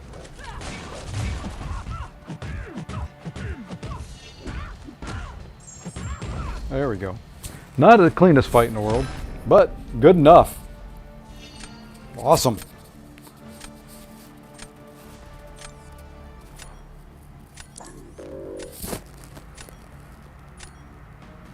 Is the global style? I think so. That's the only thing I can think of on there that would be doing it. Because I did not take very much crit fail damage, and I kept seeing it. Like I crit fail, you know, going into the heavy several times. So I was taking some, but if you notice when I was taking it, the debuffs were falling off.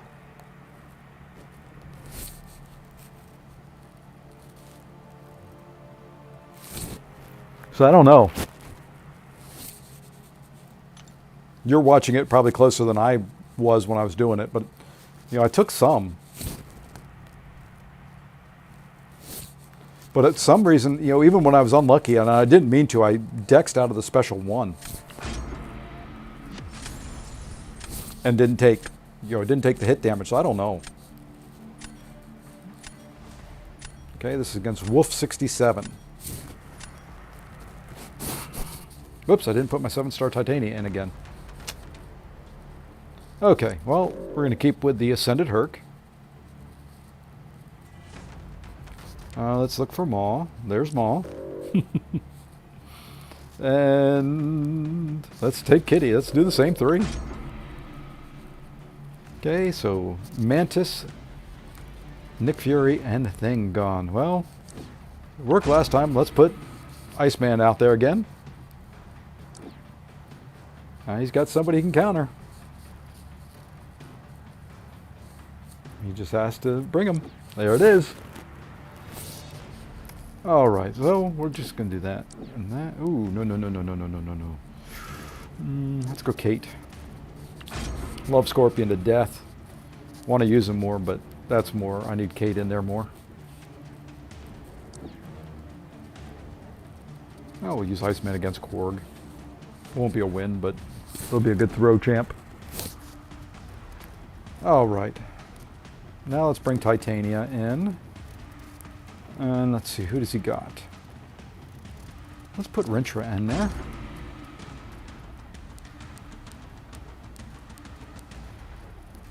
Okay, I'm going to see Jugs there, I think, and Morbius.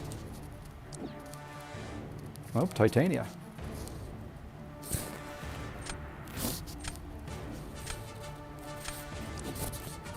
And Shuri, okay. Now we'll go there. And let's bring in Cassie. Don't know who I'm going to use her against necessarily, but would have preferred Silk instead of Cassie. But I can use her for that Chavez maybe. Plan is to have... I can use Cassie against that Absman. Okay, I did not bring a whole lot of defenders. Who's he got out here? Let's go with... We'll just put Hulkling on defense first. That should draw out Chavez or Absman, one or the other.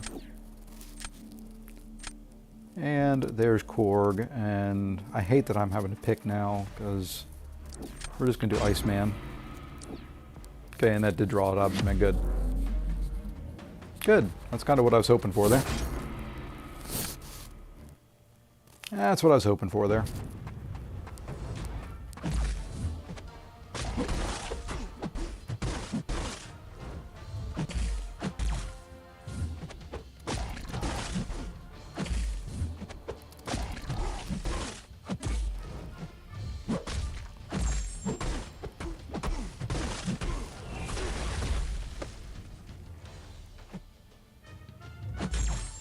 Okay.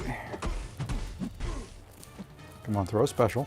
I don't think I'm going to get this guy down, but... Would be nice for you to throw a special attack. Jeez, thank you. Into a striker. 4 hits. Now throw your special. Perfect. How did I miss that, Dex?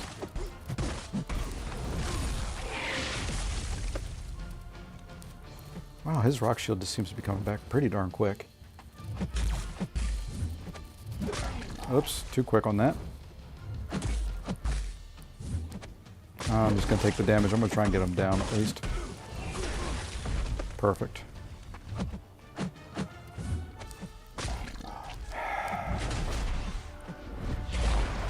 Got hit there again. What the heck? And the shield's back already?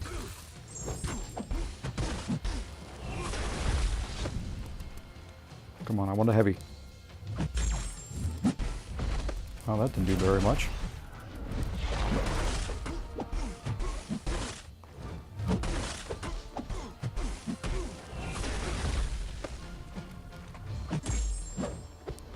Ah, really, with 3 seconds left, 1%.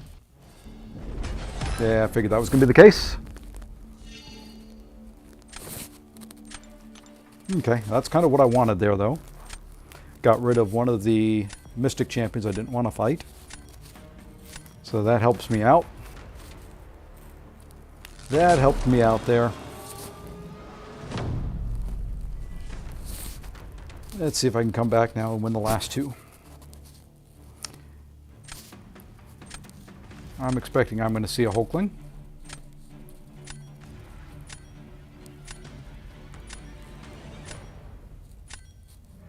Ooh, Chavez. That surprises me, to be honest. Let's give him a Tuma. Oh, shoot, he had Shuri. Gotta go quick. Damn, I forgot he had Shuri. Oh, well, I may have screwed this one up.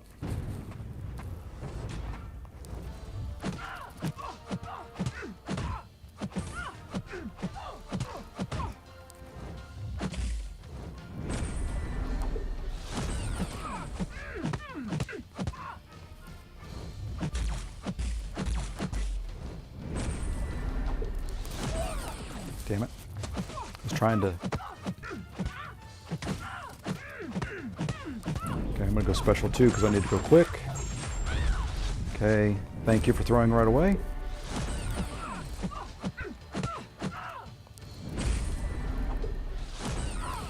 Damn it. It's twice I was trying to rush in on when she was unblockable and invincible to get in there. That may do it. I had to be quick. Made a couple mistakes because I was trying to be quick. Okay, so for the last fight, I think I'm going to put Cassie down. Save Kate. I think Kate can do faster on any of those fights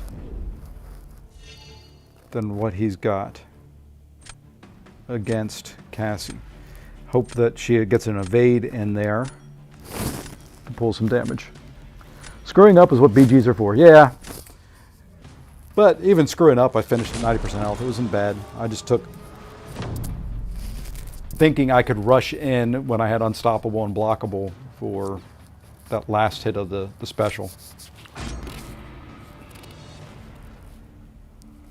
Now who's he put down? I think Titania. Okay. Let's go Kate. Now I've got to watch her unstoppable and blockable and hope that Cassie gets some evades in there. Okay, actually gonna sit up and pay attention to this one a little bit more. Let's see what we can do.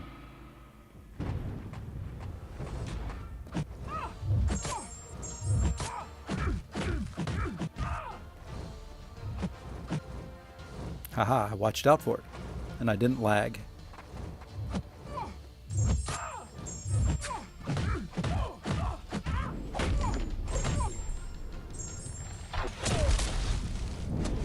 Okay.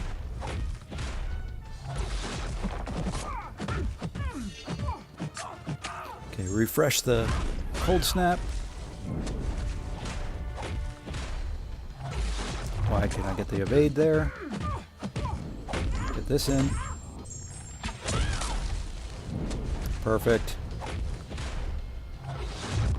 Perfect. Yes. That should be a win.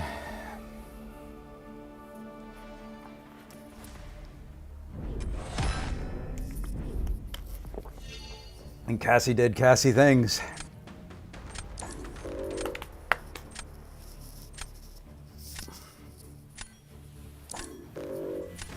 That kind of went as planned.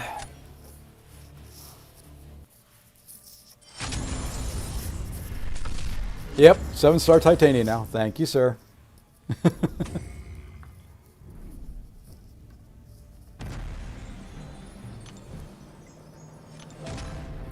All right, where is she in here? Got to pull her out so that the 7-star pops up in there. All right, now let's go science champs. I hate that she's so low down in my deck. No, that's not the 7-star. That's the 7-star. Almost put the 6-star right back in there. All right, let's go ahead and play one more. See if we can get up a rank.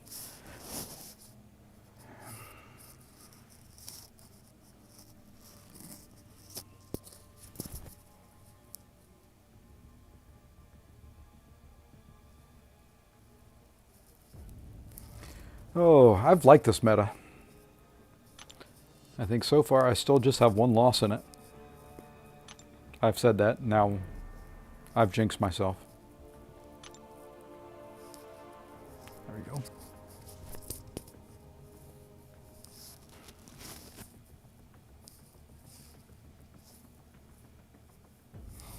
I think part of it is I'm kind of used to it because of war. And for the most part, if they don't have, you know, for a lot of the fights, it's just a speed fight, and who can get through it the cleanest. Yeah, I'm not going to try to pronounce the name. Diraj Chauhan? Oh, let's see, who do we want to get rid of here? Oh, there's a... That must be an R4 Ascended Herc. Can't see that being an R5 and being below there. So let's see, who do we want to get rid of? Oh man, let's go there and there and just call that. Oh, you took out my silk. That's all right. Let's go with the Sauron out there. Of course. Blade. That's somebody I haven't seen in a while. Let's go Scorpion and Domino. Give you 2 that you have to worry about there. With of course you get Iron Man. Damn.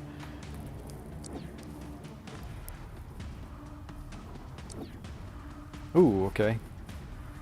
Hey, there's a Viv Vision. You can have fun fighting that. I want to see how she does. And since you've got that, we'll go there.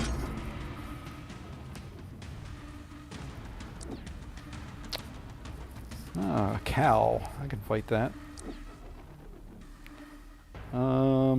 Chavez for that Hulkling. And we'll put Kindred in there. He's got Hulk. Let's go Cassie for defense too again.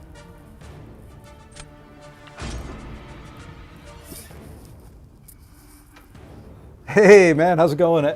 Mr. Abdo, the intoxicated gamer. How are things in Seattle? Did you get the vid like everybody else who went to Vancouver? Let's see. So he's got a couple champions for that. He's got champions for there. Let's go with that to pull out the Cal. If he can take my Gallon quickly with Cal, more power to him. Got too many champions to counter Viv, but we're going to try her. Let's go. Yeah, let's go Scorpion there. Figured he was going to go Rintra. So far, testing negative. I think only 40. It's sounding that way. It is definitely sounding like, you know, it's run rampant. Must have been the 4 Loki house that was the unfortunate ones.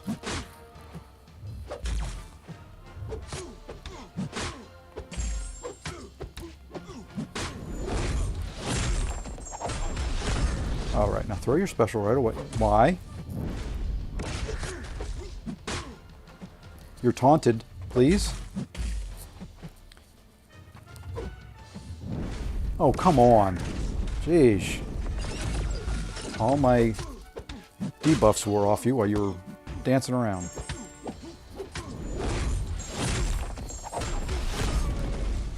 There you go.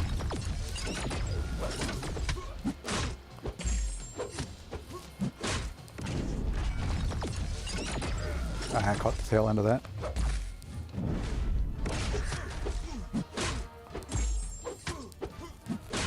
Man, this is going slow. This is a beefy.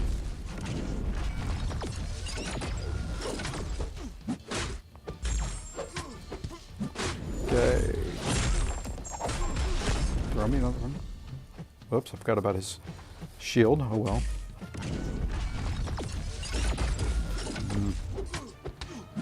Okay, we'll throw a striker. Get this off so he throws a special 2 instead of a special 1. Perfect.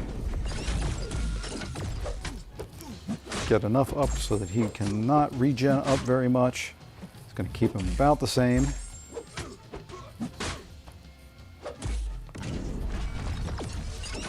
Ah, missed the dex.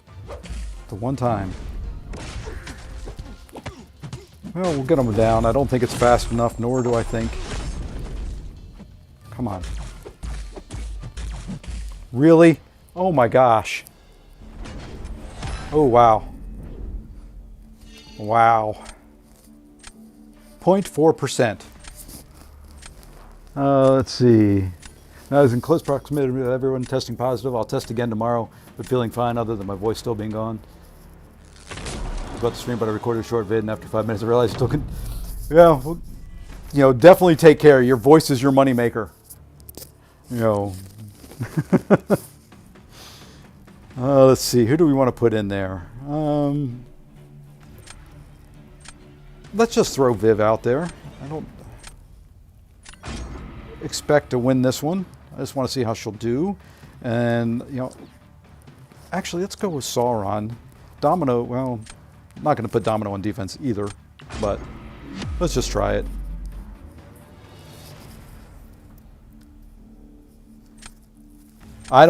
You'd have to have some pretty bad RNG or not, you know, he won't throw a special or something. You know, it takes a special 2, and that's really about it.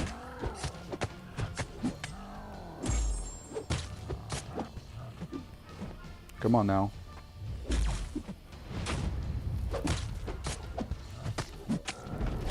Now he's going to go on that last hit. Damn it. I knew it. Always. Always that last hit. Can't be anywhere else.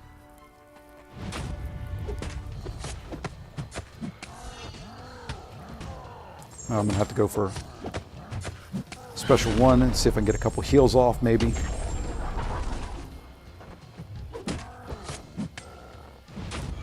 Or get caught by a special 2 on a dash back. I win the hard one, and well, that's kind of what I figured. He was going to get through Viv fairly quick with what he had. All right, love to see you streaming so much. Keep up the good. I appreciate it, man. Enjoy. Get some rest. Don't get the COVID. You know, take your vitamins. Drink some orange juice. I wasn't expecting to win that one, but what we're going to do here is we're going to try Cassie again. I've got decent counters for every champ. Chavez should do both of them fairly quick. Oh, please do Iron Man. Thank you. That's kind of what I was hoping for. Well, Blade may be able to do Cassie. I don't know.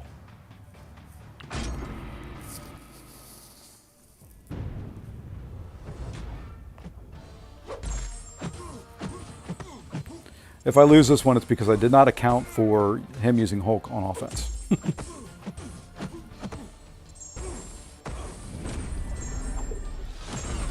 Okay, no.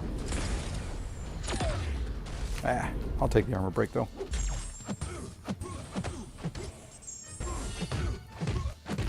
And let's see.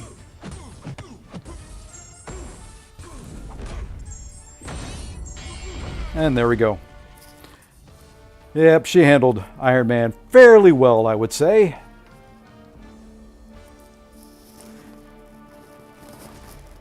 Makes up for that last fight against Hulk.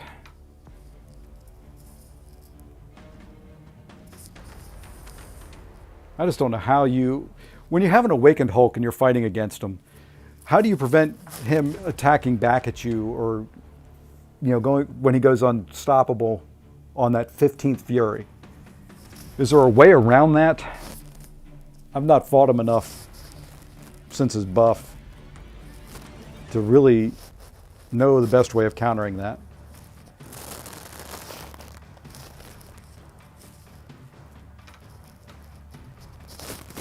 Because the second you hit him and he gets that 15th, he goes, what is it, unstoppable, unblockable, whichever one it is that he gets, or both.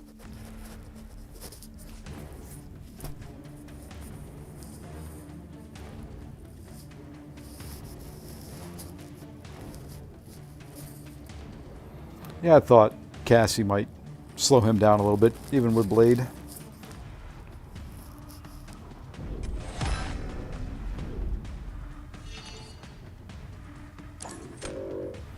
All right, that's 3 in a row.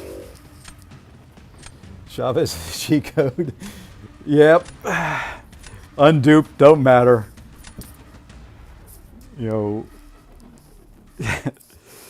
especially, you know, if that champ's got some buffs on him, you know, I don't even mind her against Hulkling. He slows her down a little bit, but just when there's buffs on him, she can put out so much daggone damage.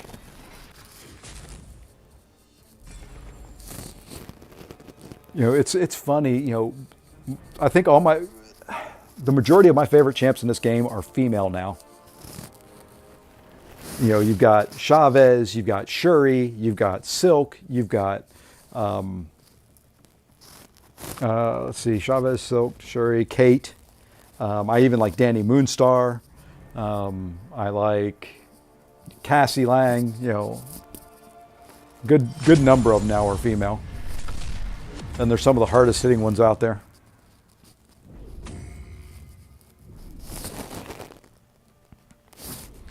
All right, do I press my luck and go more? No, I'm gonna take a break. Well, I think I got all the daily ones. Yes, or 48-hour ones, I guess is what they are. So go ahead and claim those so I don't forget. Grab that. All right. I think, let's see, what do we have time-wise? Okay, 7:30. Let's run some more. If no one's streaming, let me see if anybody's streaming here. I got to do some more arena, unfortunately. I got to do some of the featured, or not the basic arena. Let's see. Yeah, we'll stream up until 8 o'clock Pacific. Looks like Andy's going to stream at 8 and do some Battlegrounds, so I think I'm going to keep going until then. The first female champ I fell in love with was most like, you know, I like her. She was, you know, if I would have pulled a Tech 4 to 5 from um, 8.3, I could have possibly, that may have been who I would have ended up going with, even over Nimrod. I view Nimrod in a way kind of like AA. For what Nimrod does at rank 4, it's high enough. You know, yeah, rank 5 is going to kill a little bit quicker and definitely kill on an R2, but 90% of the fights, even at R4, Nimrod's going to kill on that special 2 that he's going to be best for. So, you know, when he's going against a mutant, you know, he's going to kill on that R2, whether he's at R4 or R5. It's not going to be any faster. On R5, well, with power rate gain, he may get there one hit faster, but it's not a significant time difference. I think Omega Sentinel would be a good R5 over Nimrod, although I think Nimrod is a better champion. You know, I think, you know, Warlock would be another possibility, you know, but Warlock is not ever going to be the speediest kill most of the time, so I think probably it would have been her to go up to R5. She was actually your first R5. She's a good R5. Oh, we've got a login crystal. I'll open that later. Is it that late in the month already in the calendar? I guess it is. There we go. All right. What's an overflow? A bunch of boosts that are going to expire. Well, all those can expire. I guess I'll sell them. Take the 30 gold or whatever it is. Ooh, 6,000 gold. Yeah, you can tell when I was grinding some revives and doing some different things. I think that was that's the monthly deal right there. The 1K unit offer at the end of the Thronebreaker, which I really only bought for the 30% boosts. So let's go back over into here. Oops, I've already done that arena. Hey, I get to hit help button again. Not. Thank you to the Alliance for clearing out and hitting help all the time, although not really needed. And my favorite thing to do on stream is show everybody how I quake. You get to see some excellent, excellent, high quality Quake gameplay. Stay tuned. You will never, ever see better Quake gameplay than you will right here.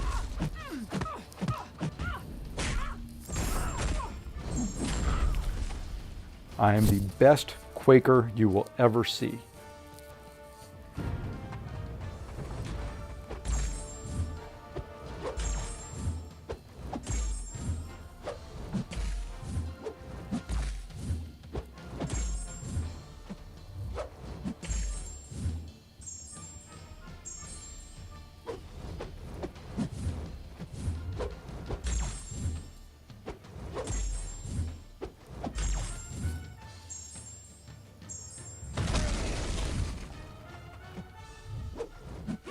Oh, darn.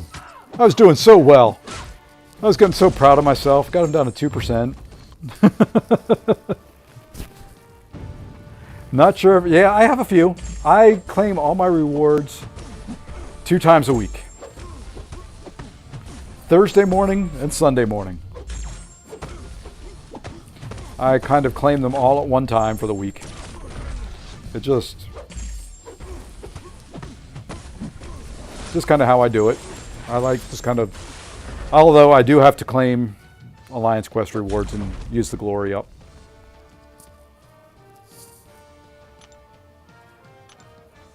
It's nice because I claim rewards after I'm done with the arenas, and it's nice to watch my units go up. It's kind of how I judge, you know, my arena grinds and things like that. Is I like seeing the, you know, at one time getting 300 to 400 units. If I did it every, you know, every milestone that popped up, I don't think I'd grind arenas because it just would seem so slow.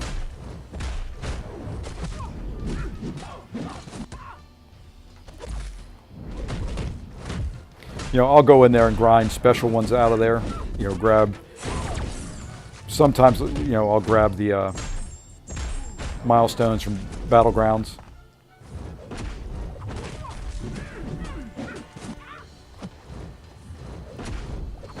Okay. Let's see if that finishes her off. Hey, again, somebody from SG1, Baba Yaga.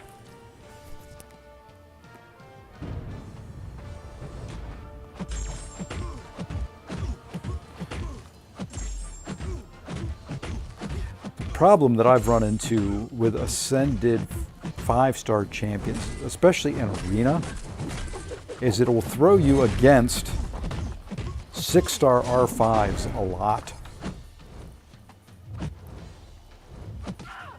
Ah. Why did you catch me on that dashback? There we go. say I'm done for the night, my man. Alrighty, take care, man. Enjoy. Yeah, it's a little later than normal for me, but I'm on the West Coast, so just kind of. Ooh, why did I take this match up? I wasn't thinking. But enjoy your evening. Appreciate you joining in and chatting and all that. So enjoy whatever you have left of your night. If you're going to go to bed, have a good night.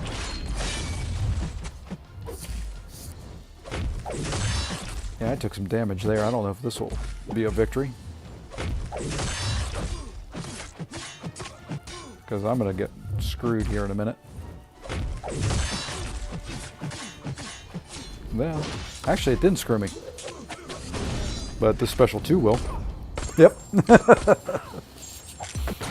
Oh well. Now I should get the Kang teams that I know and love.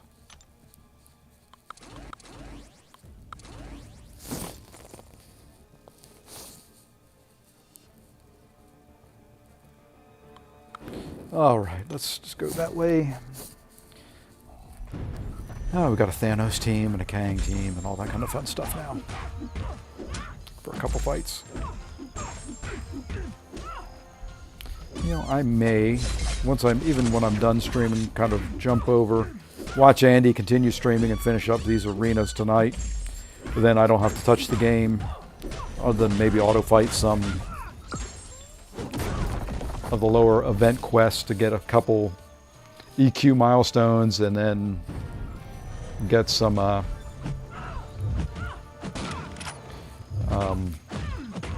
milestones in hero use. Just not going to be the best week for getting stuff done, but if I can get this done, I don't know about arenas this weekend, so we'll figure that out.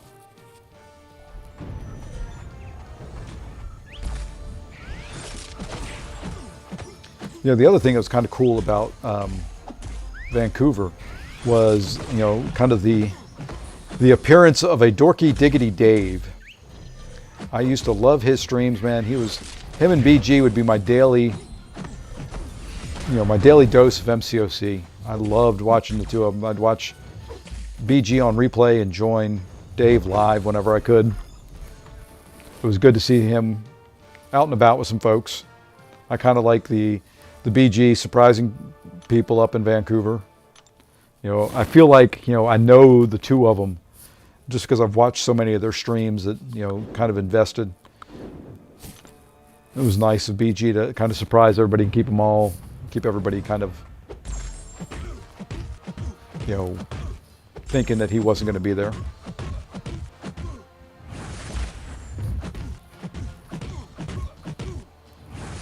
You know, I've said it a couple times on the stream. You know, Brian Grant was the reason I'm still playing this game. You know, I started playing about the 12.0, you know, update when all hell broke loose. You know, I didn't really know how to play the game very well. I was reading all the forums and everybody was talking about how upset they were, thought about quitting the game, and then found BG's streams and some of his videos, and I was like, he's positive about it. He's having fun. You know, learned how to play the game a little bit more from him. And then I found Dave and Dork Lessons and, you know, how to parry and things like that. And between the two of them, I probably learned the basics of the game watching their streams. And then, you know, I think back to, you know, for anybody who's been a longtime BG watcher, I think my favorite streams ever was when he went camping and did this, you know, the stocks and bonds. You know, with Dave, it was, you know, my favorite videos of his weren't so much the gameplay, it was when he was creating the songs. It was just something different. You know, watching his kind of creative process and things like that was awesome to see. I kind of miss that.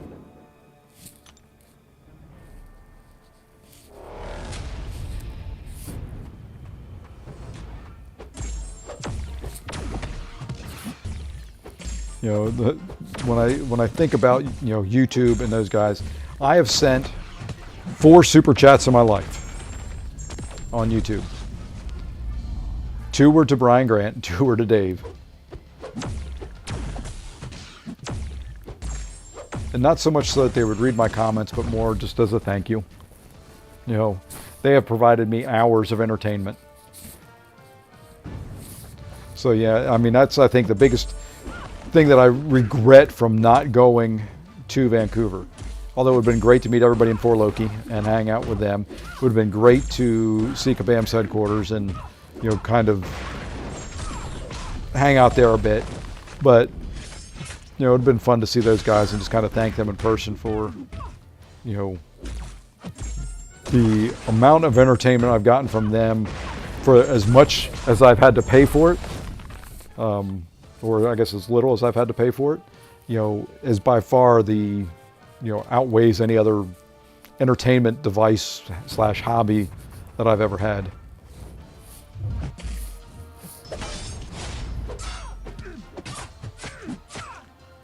You know, and I know Brian put out that kind of heartfelt thank you video, but, you know, it kind of goes back.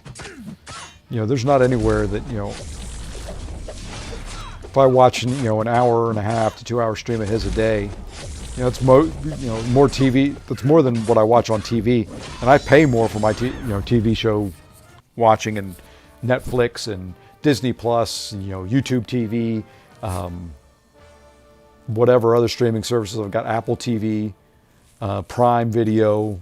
You know, I pay for all those things, and, you know, here the biggest part of my entertainment watching a day is you know, guy playing a video game on YouTube. Never thought I'd say that. Never thought I'd be a guy trying to play a game on YouTube, let alone watching a guy do that. So.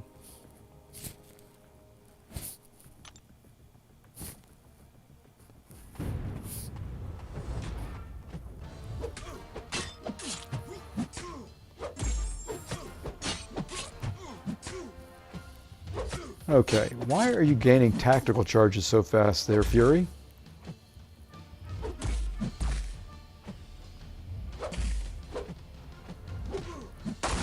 Don't hit me.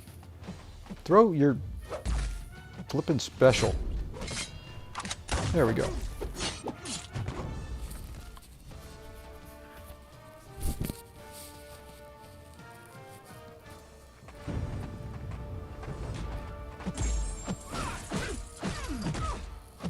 Oof, didn't take my last medium. I should turn on the hit tracker when I do these streams, just so I can see if I'm actually missing or if it's a streaming software in the background that's creating the issue. At least that hasn't crashed on me tonight. That's crashed on me before. Can you throw? Why? What is that combo? Why are you doing a... Thank you.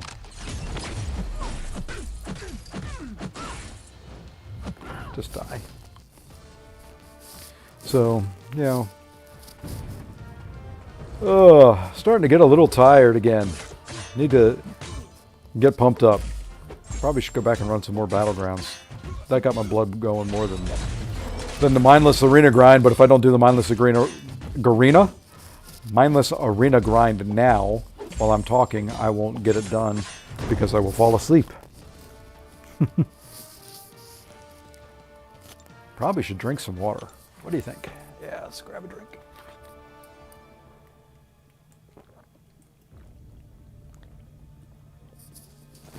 Wow, and I've kind of worked through dinner. Or streamed through dinner. However you want to look at it. If you want to consider this work. I don't know. Alright, so we should be through the Thanos and the Kang teams. I think I was on the last one. Yep. Oh, that's not a fun combination of champs to fight. You know, Star-Lord's not bad. The other two, hate fighting Hyperion in Arena, because he never wants to throw a special. You got to sit through his special 3 to kill him. And I hate fighting Rinchra almost anywhere.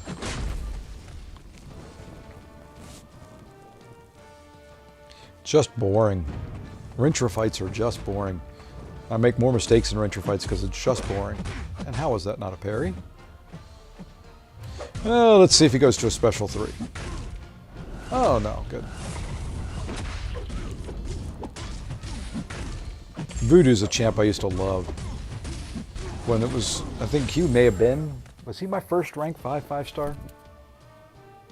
I used him for Alliance Quest almost every chance I got, which was almost all the time.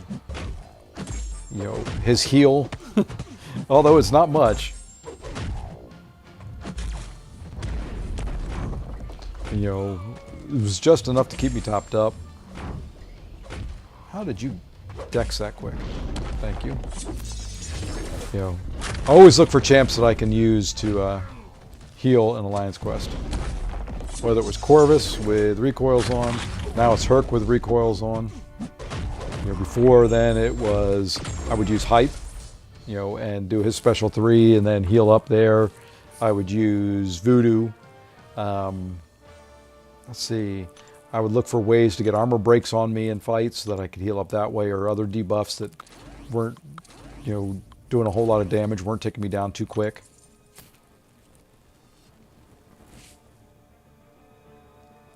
Let's go there.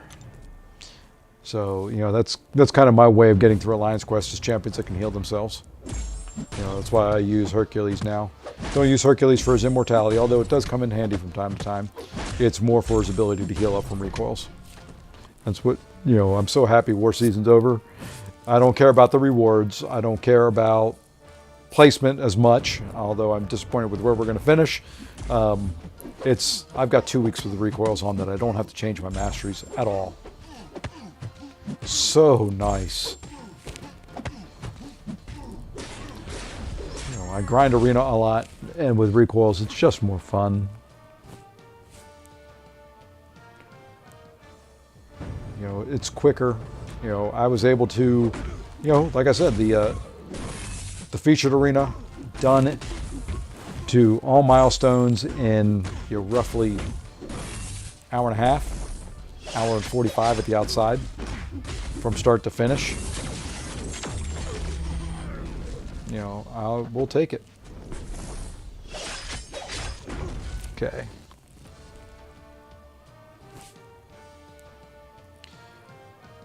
So kind of the plan here, in about 20 minutes, Andrew the Rough is going to be streaming some BGs. We will, you know, I'm planning on ending my stream at that point, and I'll jump over and watch him. May grab some dinner after I'm done streaming, and then, you know, be back to watch him. Fortunately, this hotel is close to several restaurants, so I may actually end a little bit earlier than his stream. You know, would raid him, but I don't know if there's going to be anybody here to raid him with. So, I don't know. We'll figure it out. I may just, maybe what I do. I just may stop now and go get some food. Just see how it goes. Oops. Was looking at my stream and got hit.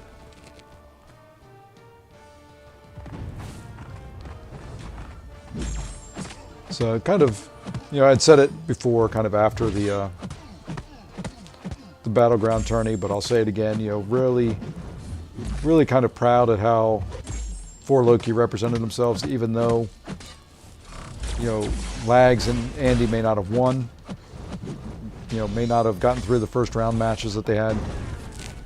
Having 2 guys there from the Alliance up there represented themselves very well. And then, you know, big shout out to Karate Mike. I thought, you know, he did excellent. Well, I knew he was going to do very well at the announcing, but he did better than I thought he was going to do. You know, if that makes sense. You know, he did a wonderful job. I was, you know, just did a great job. He's got a natural talent for it. You know, some of it comes from, you know, kind of his things that he's done in his personal and work life.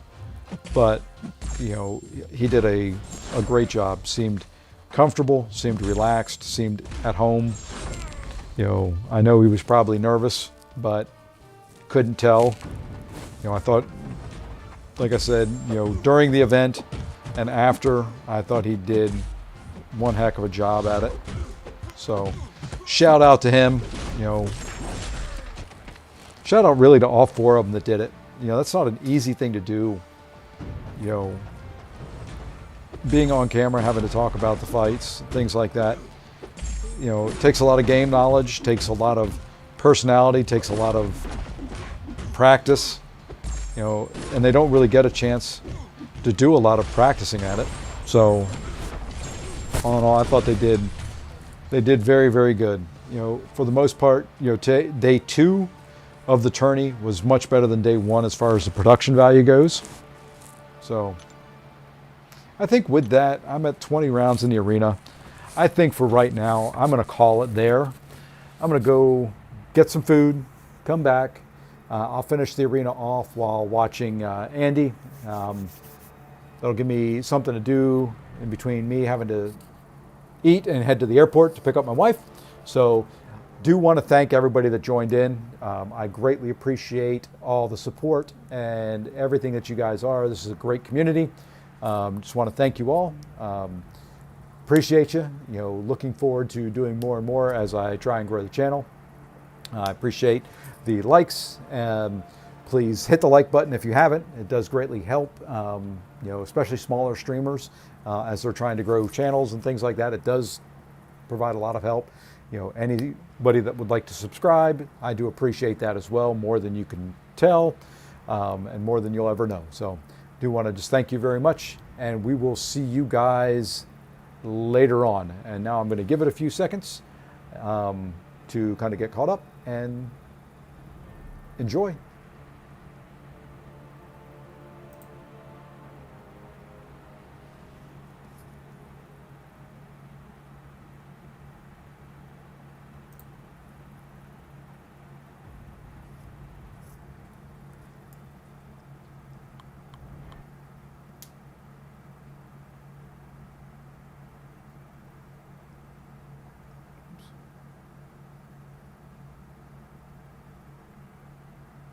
Okay, now if I can figure out